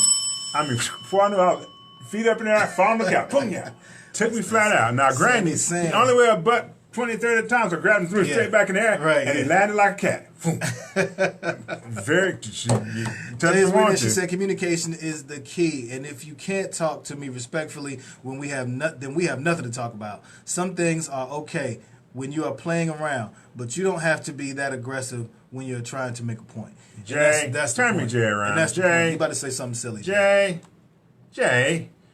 y'all can't be queens and get all sensitive overnight. Just deal with it. Good Lord. Y'all tell us to shut up all the time. Yeah, deal with it. So, number 3. Hang on, finish number 2 right quick. Okay. Hang on, no. Because I like what she said in her commentary. All right, she says, one day I tried teaching my young son to cook. 5 minutes in, he had his apron on backwards as a cape and was using the spatula as a sword against some unknown enemy in the refrigerator. Right. Like I said, everything becomes a weapon. Ever seen 2 boys get together who haven't seen each other in a while? Someone is usually in a chokehold on the floor within seconds. It's like wrestling. Wrestling is their love language. Right. There seems to be an instinct within them to want to fight. According to Merriam-Webster, a warrior is defined as a person who fights in battles and is known for having courage and skill. Why not take this instinct and train them to use it for good? Teach them to protect their families, their neighbors, and those who cannot protect themselves. Teach them to be the warriors they're supposed to be. Absolutely. Teach them as a parent, not teach them as their spouse. Absolutely. I see so many women. Well, what's it do? She won't let me be. Let you be. Yeah, I don't get that either. When you be. When some people say that she won't let me be a man. Be. Yeah. Let is your. I give your boys chores on the list. You got it. Just give your boys chores on the list. Absolutely, they need to have chores because boys have idle minds. Idle minds do stupid things. Yeah. You give them things to do, and if they don't have regular work products they do, they become out sorry as all get out. Yeah, you do. You have to work. You give them stuff and you push. You got to give them things to do to show them like, listen, you're supposed to have some get up about yourself, not just sitting around, doing nothing. And I'll let you take this. Number 3 is more up your alley. Number 3, teach them to be gentlemen. I'm not sure who said chivalry is dead, but I can tell you that they were onto something. Very rarely do you see men rush to open the door for his wife or carry something heavy for someone less strong than he. Show them what it looks like to serve and to serve often. Correct their speech if it is any way disrespectful or unkind, especially when it comes to women and their elders. The phrase, "How can I help?" is an excellent question.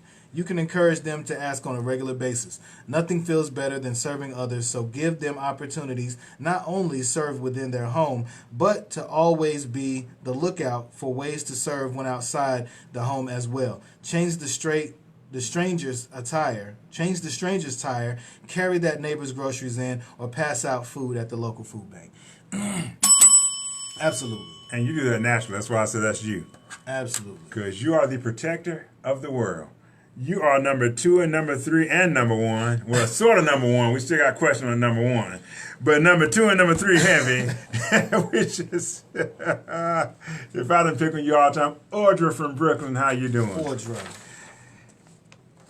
Yeah, but here's that's a strong true. man, and here's how to raise one That's by true. Miss Ashby Duvall of the Grit and Grace project. And folks, these things are great. I mean, number 1 is let them be boys. Number 2, train them to be warriors. Because they are warriors. Teach them how to fight and how to protect and how to do what they're supposed to do. I had to give them a couple of church members. The kids like 8 and 10 years old, etc.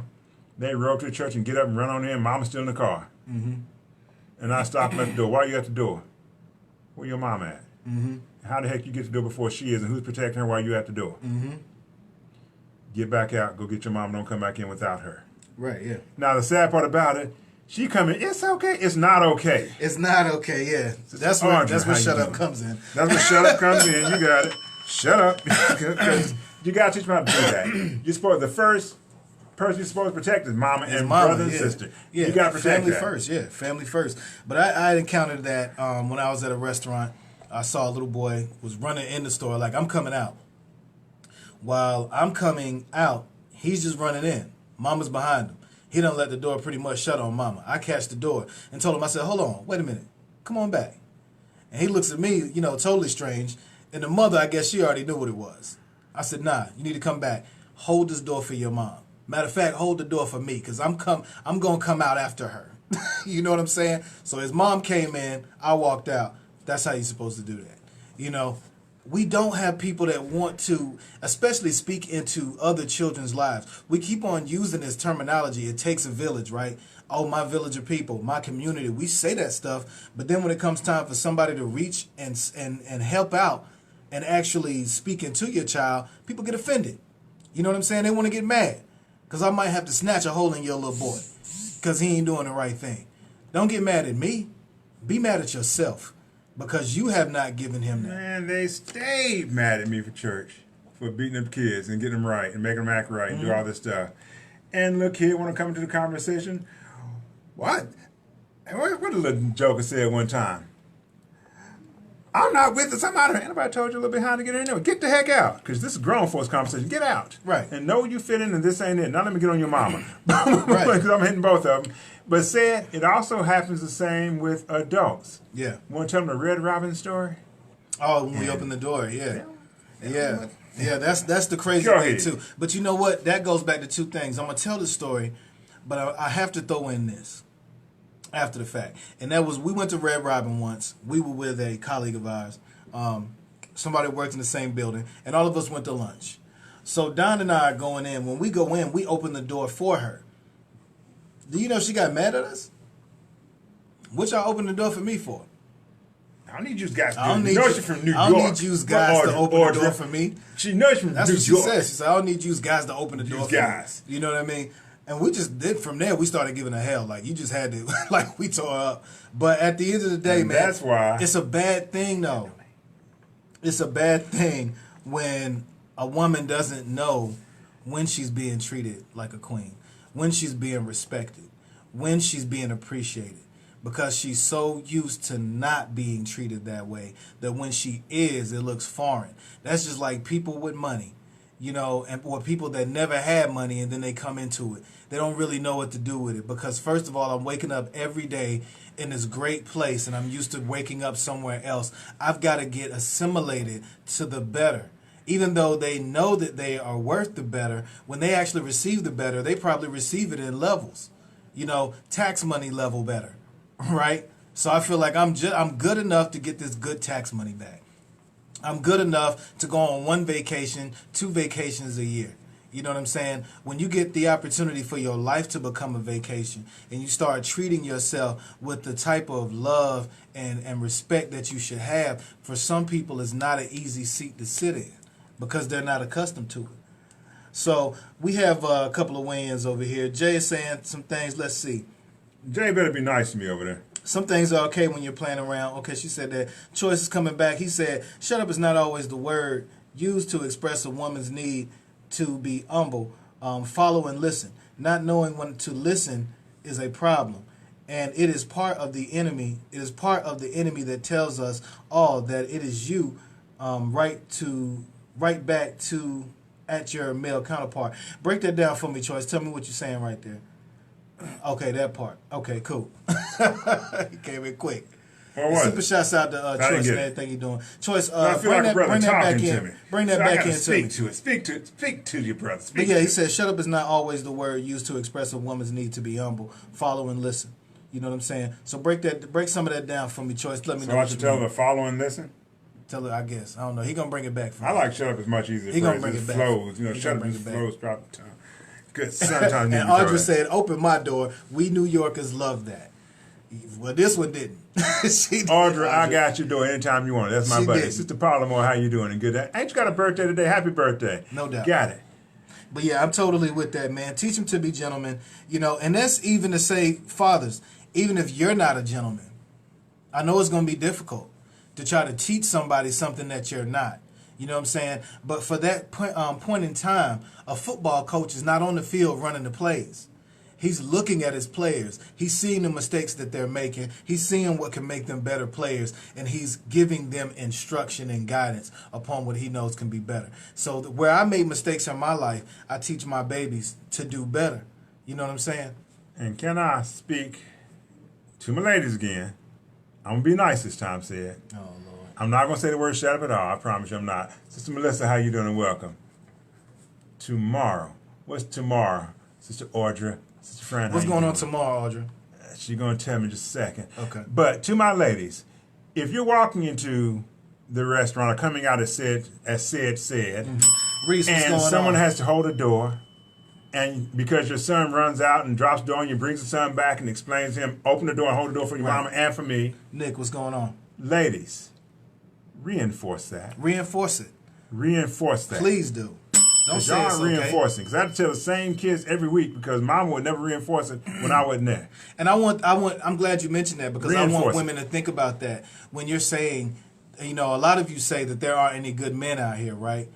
You got some right there with you that's holding your hand, that's calling you mama. So you have to institute when a man is giving him that and showing him, listen, no, come back and open this door. Open your mom's door. Go back and get your right. mama. Because that's the stuff that, that we should be telling them. Don't say, listen, no, it's okay. He can go ahead and go on in. No, it's not okay. You understand what I'm saying? Open your mom's door. That's where it starts. You know what I'm saying? How we raise good men. We have to make sure that we know that it's, for them, it's not okay. Even if your son is not the athletic type, still have that boy to do some push-ups. Still have him learn what it is to be a protector. A lot of times when, with my babies, and especially with Cedric, like I would get up in the middle of the night. I get him up too, especially if it's a night where I know he doesn't have to go to school. Summer, you know what I'm saying? Listen, I get up usually around this time. I'm looking outside, paying attention to things. You know what I mean? And then that can be a good time for you and him to have some good quality time too. Because we'll make something to eat, play a couple of games. He ain't got to go anywhere the next day, but you're still teaching them how to provision their house, how to be security. We have to instill that in our young men. And young men. And already, let's go on in. And everything, Nick, everything is good. And ladies. What? Why you keep jumping on the ladies, man? Why you keep jumping on the ladies? Stop doing that, man. So. Focus, man. We talking about the brothers. Sid. Shut up. We're talking about the brothers. Now man. let's try again. You got to learn how to take your little skirt off right now. Stop barking on these ladies, man. Let me say this. Lord, man. Let's fix the guys, man. Let's get the guys into it. What's up? While you've got this son that you are raising properly, reinforce. If a strategy comes in to teach him something, you reinforce that. But secondly, ladies, it's not a game plan to raise your son like he is a toy, and when it becomes inconvenient because you didn't raise him properly, pass him back over to his dad damaged. That's not a game plan. Saying that, because I've seen it too many times. Anything you want to say on that, Sid? Or you going to leave it alone? Because I'm on it. Shut up is a silencer, says Jay Green. She said, if you want me to listen to you, that's right, then there is a way to make your point. Shut up is saying it's your way or no way. Let me help you understand the reason for this. And I totally agree with that. We do have to be a lot more conscious about what we're saying when we're using our time. Depends on the situation. Yeah, it depends on the situation. Some situations you need to be told to shut up. That's all we got. Depends on the situation. I will Others we got time. And it is Audra's birthday tomorrow. Okay, cool. That's right, because I'm going to find you with my stick tomorrow, girl. Where you going to be? Reese is winning. She said, my son's open my door. It's required. And that's no doubt. Reese, they should. Jay said, find a male role model for your sons to look up to, especially if they're rather it's not the one at home. No doubt. Did you speak up, Reese? No doubt. That Reese? Hello, Sister Reese. What's how you going doing? on? Super shouts out. What up, Reese? What's good? Hello. So I just want to jump in real quick. Great show, guys. I've only been on maybe 5 minutes or so, but great show. Yes, Don, please quit harping in on the ladies again. We've talked about this. But I just wanted to because it just falls right in line with what we always talk about. So I am on a panel tonight, an all-female panel for an all-male audience. So all men are welcome for our stolenlunches.org group. We are meeting off of Remount Road at the High Co-working Space. I want to say that is 6128 Remount Road. We're meeting tonight at 7, so come out. I am on the panel. Men can ask us whatever they want to ask us, and we will answer whatever questions they have about women. Why do you do this? Why do you do that? Or comments that they want to say, and I'll be posting that on my page at Reese Scales on Facebook, and I am Reese Scales on IG. So, Don, I'm calling you because I want you in the building. Oh, Lord. You get to have me on a panel, and you get to ask me whatever you want to ask me. And I'm going to come hard. I'm going to post it on Facebook with the graphic. We just got the graphic. I'm going to post it on Facebook. That's just like the sheep inviting a wolf into the house. Women, you get to figure out which one I'm gonna be. That's just like the sheep inviting a wolf into the house. Said, "Come on, Don. What y'all gonna have to eat this meal?" Listen, yeah, that's dangerous. Hey, it's an all-male audience. No women allowed. Only the panelists. Why do we want to go listen to a bunch of women?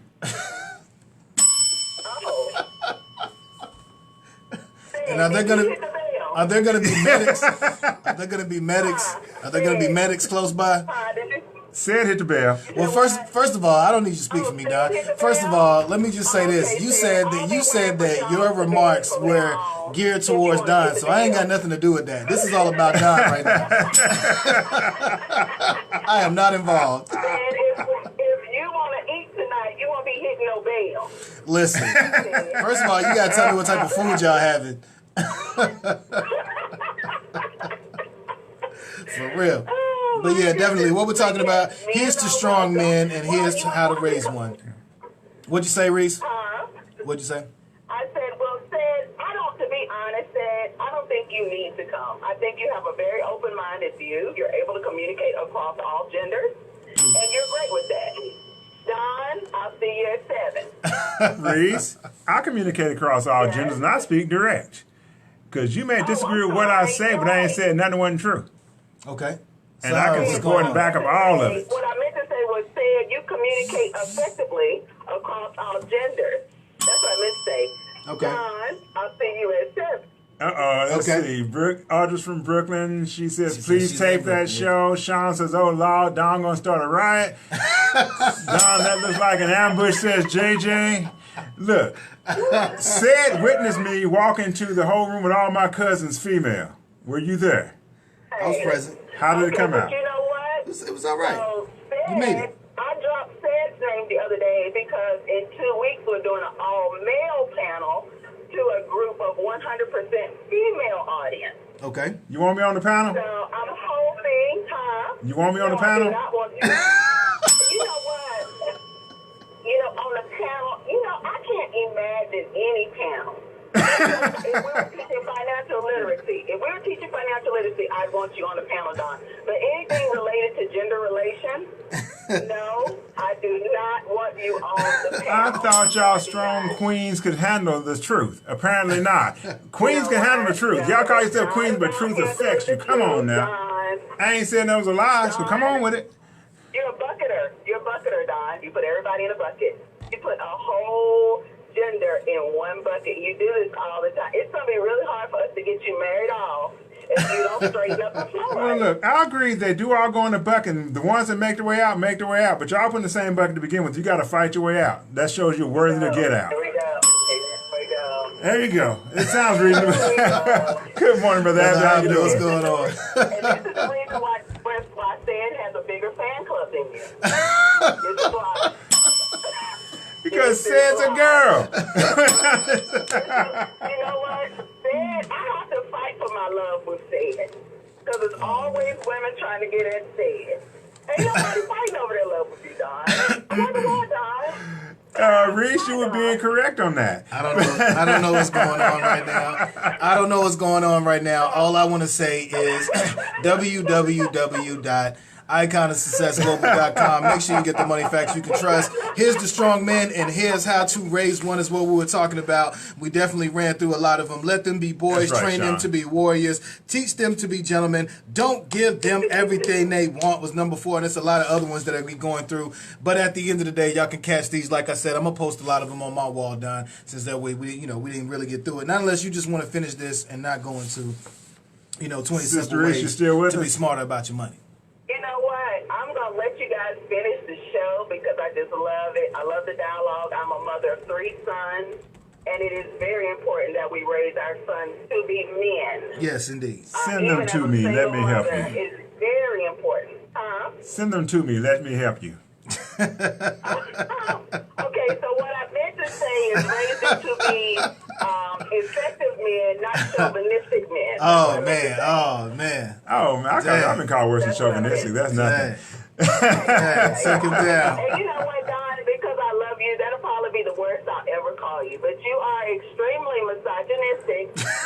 You know you are. I ain't massaging nobody. You're not y'all hear happy this? ending Y'all kind hear of way. this nonsense? I ain't massaged nobody. Very misogynist.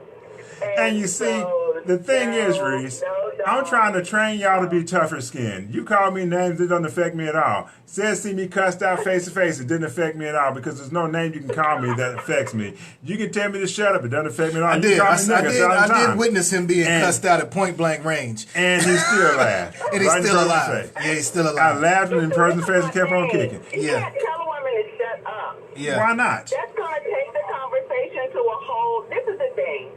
If I say to you, Don, I'm upset about something you said earlier, can we talk about it? Then you might be willing to have the dialogue. But if I come to you and say, listen here, nigga, I'm tired of your shit. Right, then okay. the dialogue is going to adjust. But that means I will hear So you. you have to be very careful. It's very offensive to tell anybody, not just a female. It's very offensive to tell anybody. So, and I'll be honest with you. Several years ago, even with my children in parenting, I stopped saying shut up. Because how we affect, and I'll just be honest with you, with my son, I know that I'm raising men in the current world, in the current climate that we're in. I'm raising 3 black boys. Right. One of them is already a man. He is 20 years old. Mm-hmm. So it is important that I teach him how he should be addressed, even in the household. I'm going to maintain my level of respect as mom regardless. But like I address him in a respectful manner because he needs to get used to being respected. If a child gets used to being disrespected, then they're not going to necessarily know who needs to be checked when they become adults and grow out into the world. But so they never hear, parent, if they never hear a harsh word, then when they get into the relationship, and they're going to hear 1,000 harsh words, they're going to know how to respond. If they hear harsh words already, so they're used to them, because you can tell me to shut up 1,000 times, it don't affect me one bit. You can call me nigger 1,000 times, it don't affect me one bit. You can call me compound words to my face, it affects me not one bit. Shut up, Don. There you go, because it don't affect me one bit. You have to think about the world that you were raised in versus the world that our young men are being raised in now. The climate has shifted. So it's imperative that we raise, and not only that, while I'm on here, let me just say this topic because a lot of women disagree with me. I cannot show my sons how to be men. I can show them how to respect a woman. I can show them what it looks like to be a good citizen in our community, but I cannot show a man, I cannot teach a man how to be a man. Very true. So some of our sisters think that, oh, that's my son, I'm his mom, I can teach him how to be a man. There are a lot of aspects of manhood, and I don't care what the feminists Very true. Right, what's going on? Tiffany, what's going on? There are a lot of aspects of manhood that we cannot do. So, okay? Reese, you going to send your sons to me? Look, cuz I promise you, I can show your sons how to be men that are very respected as men. Strong, can take care of the wives and the females, cover it well, hold down the household, not put it with the nonsense and go on with it the way men are supposed to do. Send your son to me, and 20-year-old still a boy too. Send him to me. Don. Yes, ma'am. I'd rather cover myself in baby oil and honey and roll around butt naked with Donald Trump and Nancy Pelosi before I send my sons over there. Well, you see, I ain't asked for either one of those. I didn't ask for either one of those. What she's saying is she got a little presidential freakiness going on. You got a little political freakiness going on. I did not ask for Trump Reese. or Pelosi. I just asked send me the son. Send me the sons. Yeah, That's but all. no, what we're talking about right now, here's to strong men, and here's how to raise them. Thank what you, we're Sister talking Reese. about. We Thank you, appreciate Reese, you, for girl. calling in. We appreciate it on the Icon of Success show. Y'all already know how it is and how we do. So you want to continue on with this? Or we Hang on, let me read a couple of of comments. Got a few Let's minutes. see. Sean said Don takes a James's approach, kitchen and bedroom, and barefoot and pregnant. James said send them to the farm and show them real chores. They will want to mow the grass in. Absolutely. Mm-hmm. Sean says not what they call, is what you answer to. I'll go with that, Sean. Jason said, how about woman hush instead of shut up? Synonymous, potato. No, it's not. Hush ain't the same thing? No. I mean, of course, it both equals her being quiet, but the point that Jay is making right there is conversation comes in levels, right? We know shut up is an elevated level in conversation. Hush is a step down from that. Shut up is elevated because nobody's told you that every day. If they told you that It every day, doesn't it would no matter longer if be you elevated. receive it every day or not. Yes, it does. It's still a negative term. So is hush. Hush is a So is be quiet. negative. They're all on the Be negative quiet. side. It's not negative connotation and stuff. Come to tell you, shut up. And shut up said. Right. So now at the end of the day, you got to Yes, understand. only man can teach a boy how to be a man. That's why Reese going to send them boys to me, Reese. Just send them on over here. Give me one good week. Abby says man and woman have a different style of raising a child, a man child. Arthur says, in other words, hell no, says Audra with the birthday. That's sending the kids to me. Yeah. Hell Yeah, no. definitely. So shut up about it, Don. At the end of the day, listen, the whole point is women cannot make men men. You know what I mean? They need a Don. They need a man Don. in order to influence. And if they don't have a man that is good in the house, then like Jay was saying over here, then you have to go outside the house and find them somebody that is good and influential. You know what I'm saying? Jay was winning. She said, we don't know how it feels to be a man, live as a man, feel like a man. She is so right in regards to Reese. Number 4, don't give them everything they want. It creates entitlement and laziness. Well, we already read that one. We already did that one. Okay, but I stand firm on that one as well. Don't give them everything they want. Make sure they work for some things. Let them fail. That's a hard one. And let them pick themselves back up. That's a hard one. Letting them fail, because you never want to see your child, fail at what they do. You want them to be successful. That's a difficult one to do, But at the end of the day, I do think that it does build a lot of character. I have definitely had my moments to fail in life, and it has sometimes been some of the most debilitating moments. But at the end of the day, the type of character that I had to build or I had to develop coming through those situations were exponential.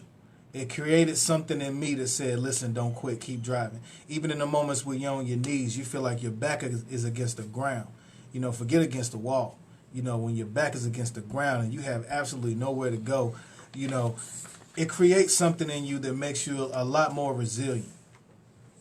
You know what I'm saying? And it gives you an opportunity of really being able to pull that out of yourself. And I don't think that a lot of young men a lot of times are able to really go into that. I remember back in the day, if you got into a fight or altercation and you went home and told your dad about it, your dad took you to the young man that you had the altercation with.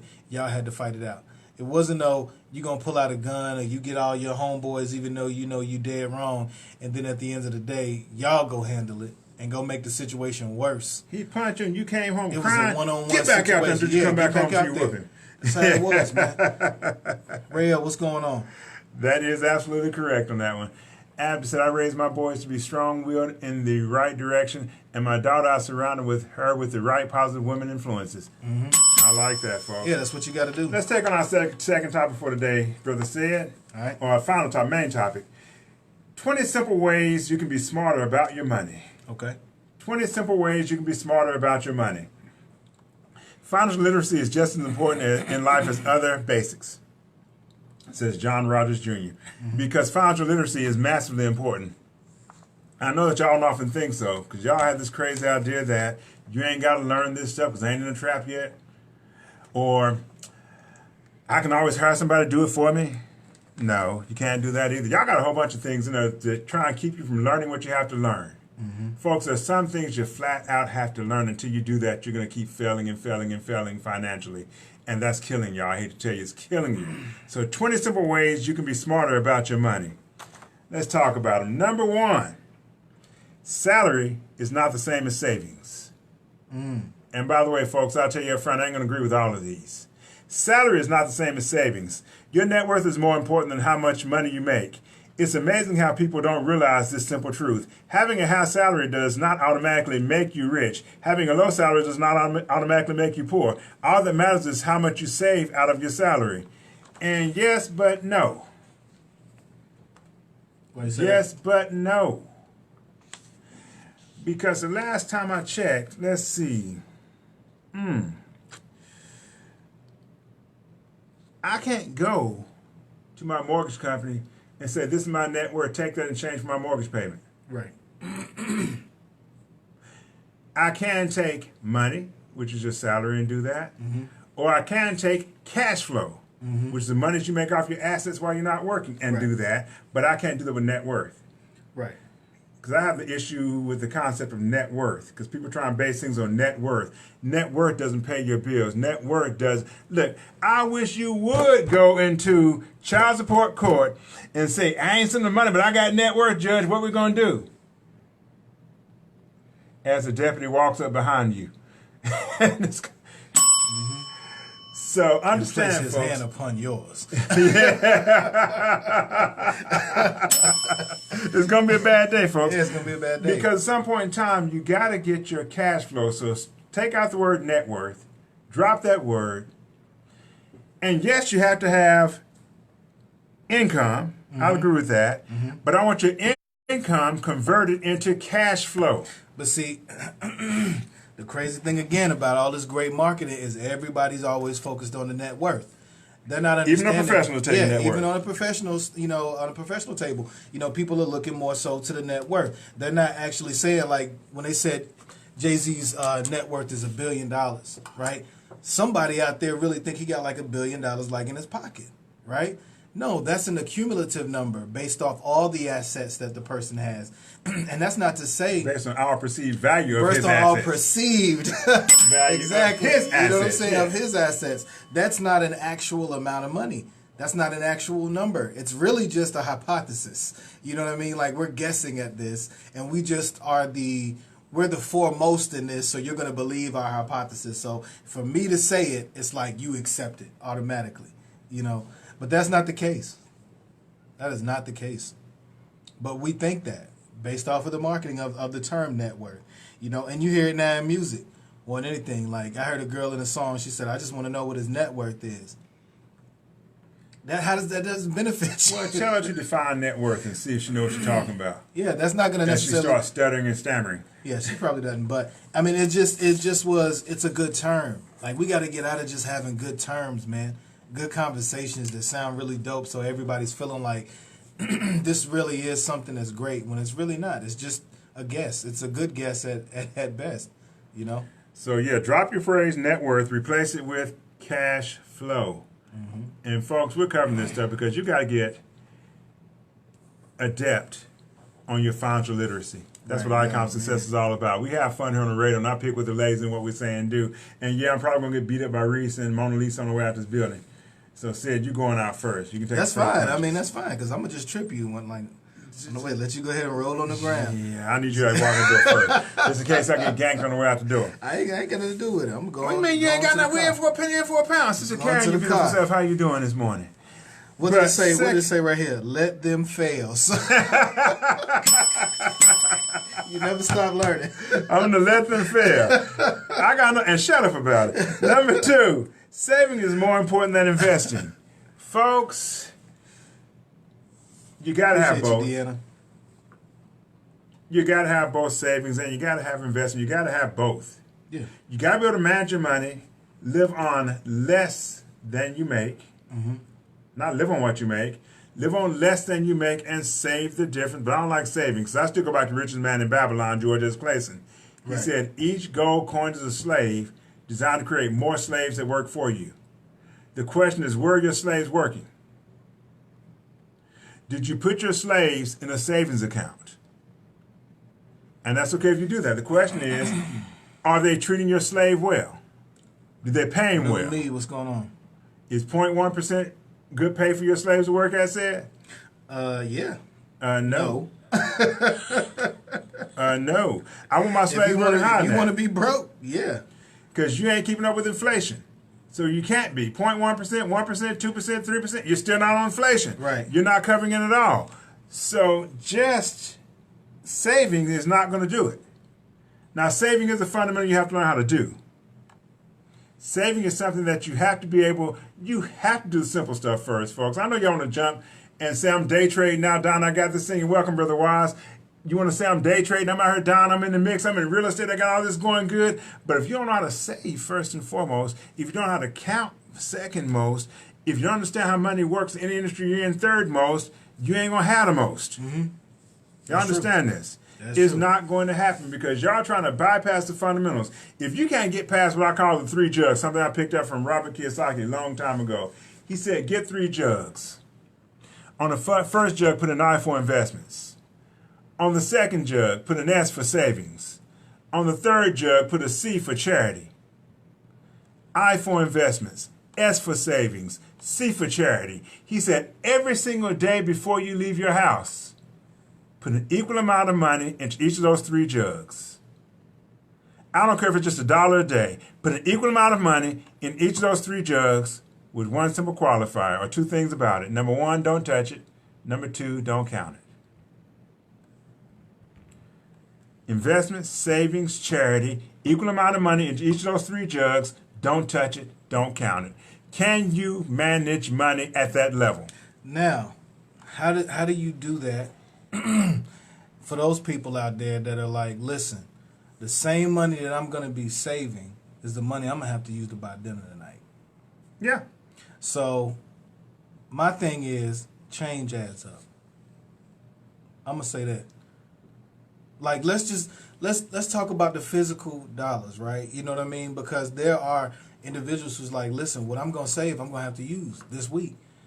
So let me tell you what I hear when you hear that, when you say that, Sid. Tell me what you hear. I hear what Don's ears as a money person hears. Mm-hmm. But Don, I can't see money sitting on the table and not touch it. That's what I heard. Mm-hmm. Part of the jugs is to show you that you've got to have money in front of you and not touch it. Until you can do that, you can't get ahead financially. That's a principle, folks. Can I put money in front of you and you not touch it? Welcome back, Brother JJ. And that's something that people, because you can't get ahead if you can't have money in front of you and not touch it. Mm-hmm. And the second part that was even taught in the richest man in Babylon was this concept. They said, if you put an equal amount of money in each of those 3 jugs, don't touch it, don't count it. The strange thing happens, said, everything you did before, you still do. You don't miss a beat. You don't miss. You don't miss a beat. You don't, Nothing changes. You just paid yourself first and did not miss a beat on what you did. But you had to teach yourself to see money and not touch it. Mm-hmm. See money and not touch it. So, Deanna, that's your dilemma. You have to be able to see money and not touch it. And that's what people are failing at. That's why the 3 jugs are important. In fact, I'm going to give y'all a challenge. Show me that by this time next week, how many of y'all can set up 3 jugs? One with the I for investments, one with the S for savings, third one with the C for charity. Put an equal amount of money, I don't care if it's just $1 a day in each of those 3 jugs. Don't touch it, don't count it. Who can do that? It's the simple stuff, folks, because I promise you, if you can't do the simple stuff, you ain't going to get to the big stuff. You can't do real estate. You can't get to the big stuff. If you can't do the simple stuff, you ain't ready for business. If you can't manage your house, you ain't ready for business. If 3 jugs is kicking your butt because you can't see the dime sitting there, you ain't nobody's good business partner. They don't need to work with you ever. You ain't ready. Or let's say this. If you can't do that, then that means that you don't have the opportunity of living certain lifestyles that you have. Absolutely. Certain things that you're doing or want to do. Sometimes we got to slow down our pace. You know what I mean? And that goes around the board, whether it's just eating out, whether it's going to a movie or something like that. And I'm not saying just sit in the house and work your butt off and just save all your money. I do believe in doing something for yourself. You know what I'm saying? But this can be considered something for yourself. I was listening to Steve Harvey yesterday on the way in, on his Steve Harvey morning show, which is usually comedy, but he came for his last little speech at the end, which was good, because he actually made perfect sense with it. They were talking about, they're trying to introduce a special tax for the wealthy. If they're going to tax them now, see money and not touch it. That's good info. Yes, indeed, Deanna. They want a special tax for the wealthy, and they're getting people's opinions on it. So what you got is a whole bunch of people that aren't wealthy want to give their opinion on how the wealthy should be taxed. And I'm thinking, wait a minute, hold up. Because when you hear poor people and wealthy, I hear 2 different things. You know what I hear said? Socialist and capitalist. Mm-hmm. Capitalists operate by the can theory. Get all you can what you get, then sit on the can. Mm-hmm. Socialists operate by the fact that I didn't build it, but I deserve yours because you've got more than we need to make this thing equal. Mm-hmm. We're not going to make this thing equal, folks. I'm not going to. I'm a capitalist to my heart and soul. I build what I build. Let me give you the example one of my mentors told me. They don't want it to be equal.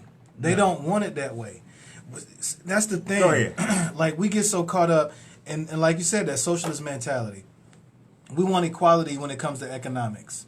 But everybody didn't put in the same level of work. No. Everybody didn't do the same thing. That's like somebody coming in and telling me they deserve 75% of CVC.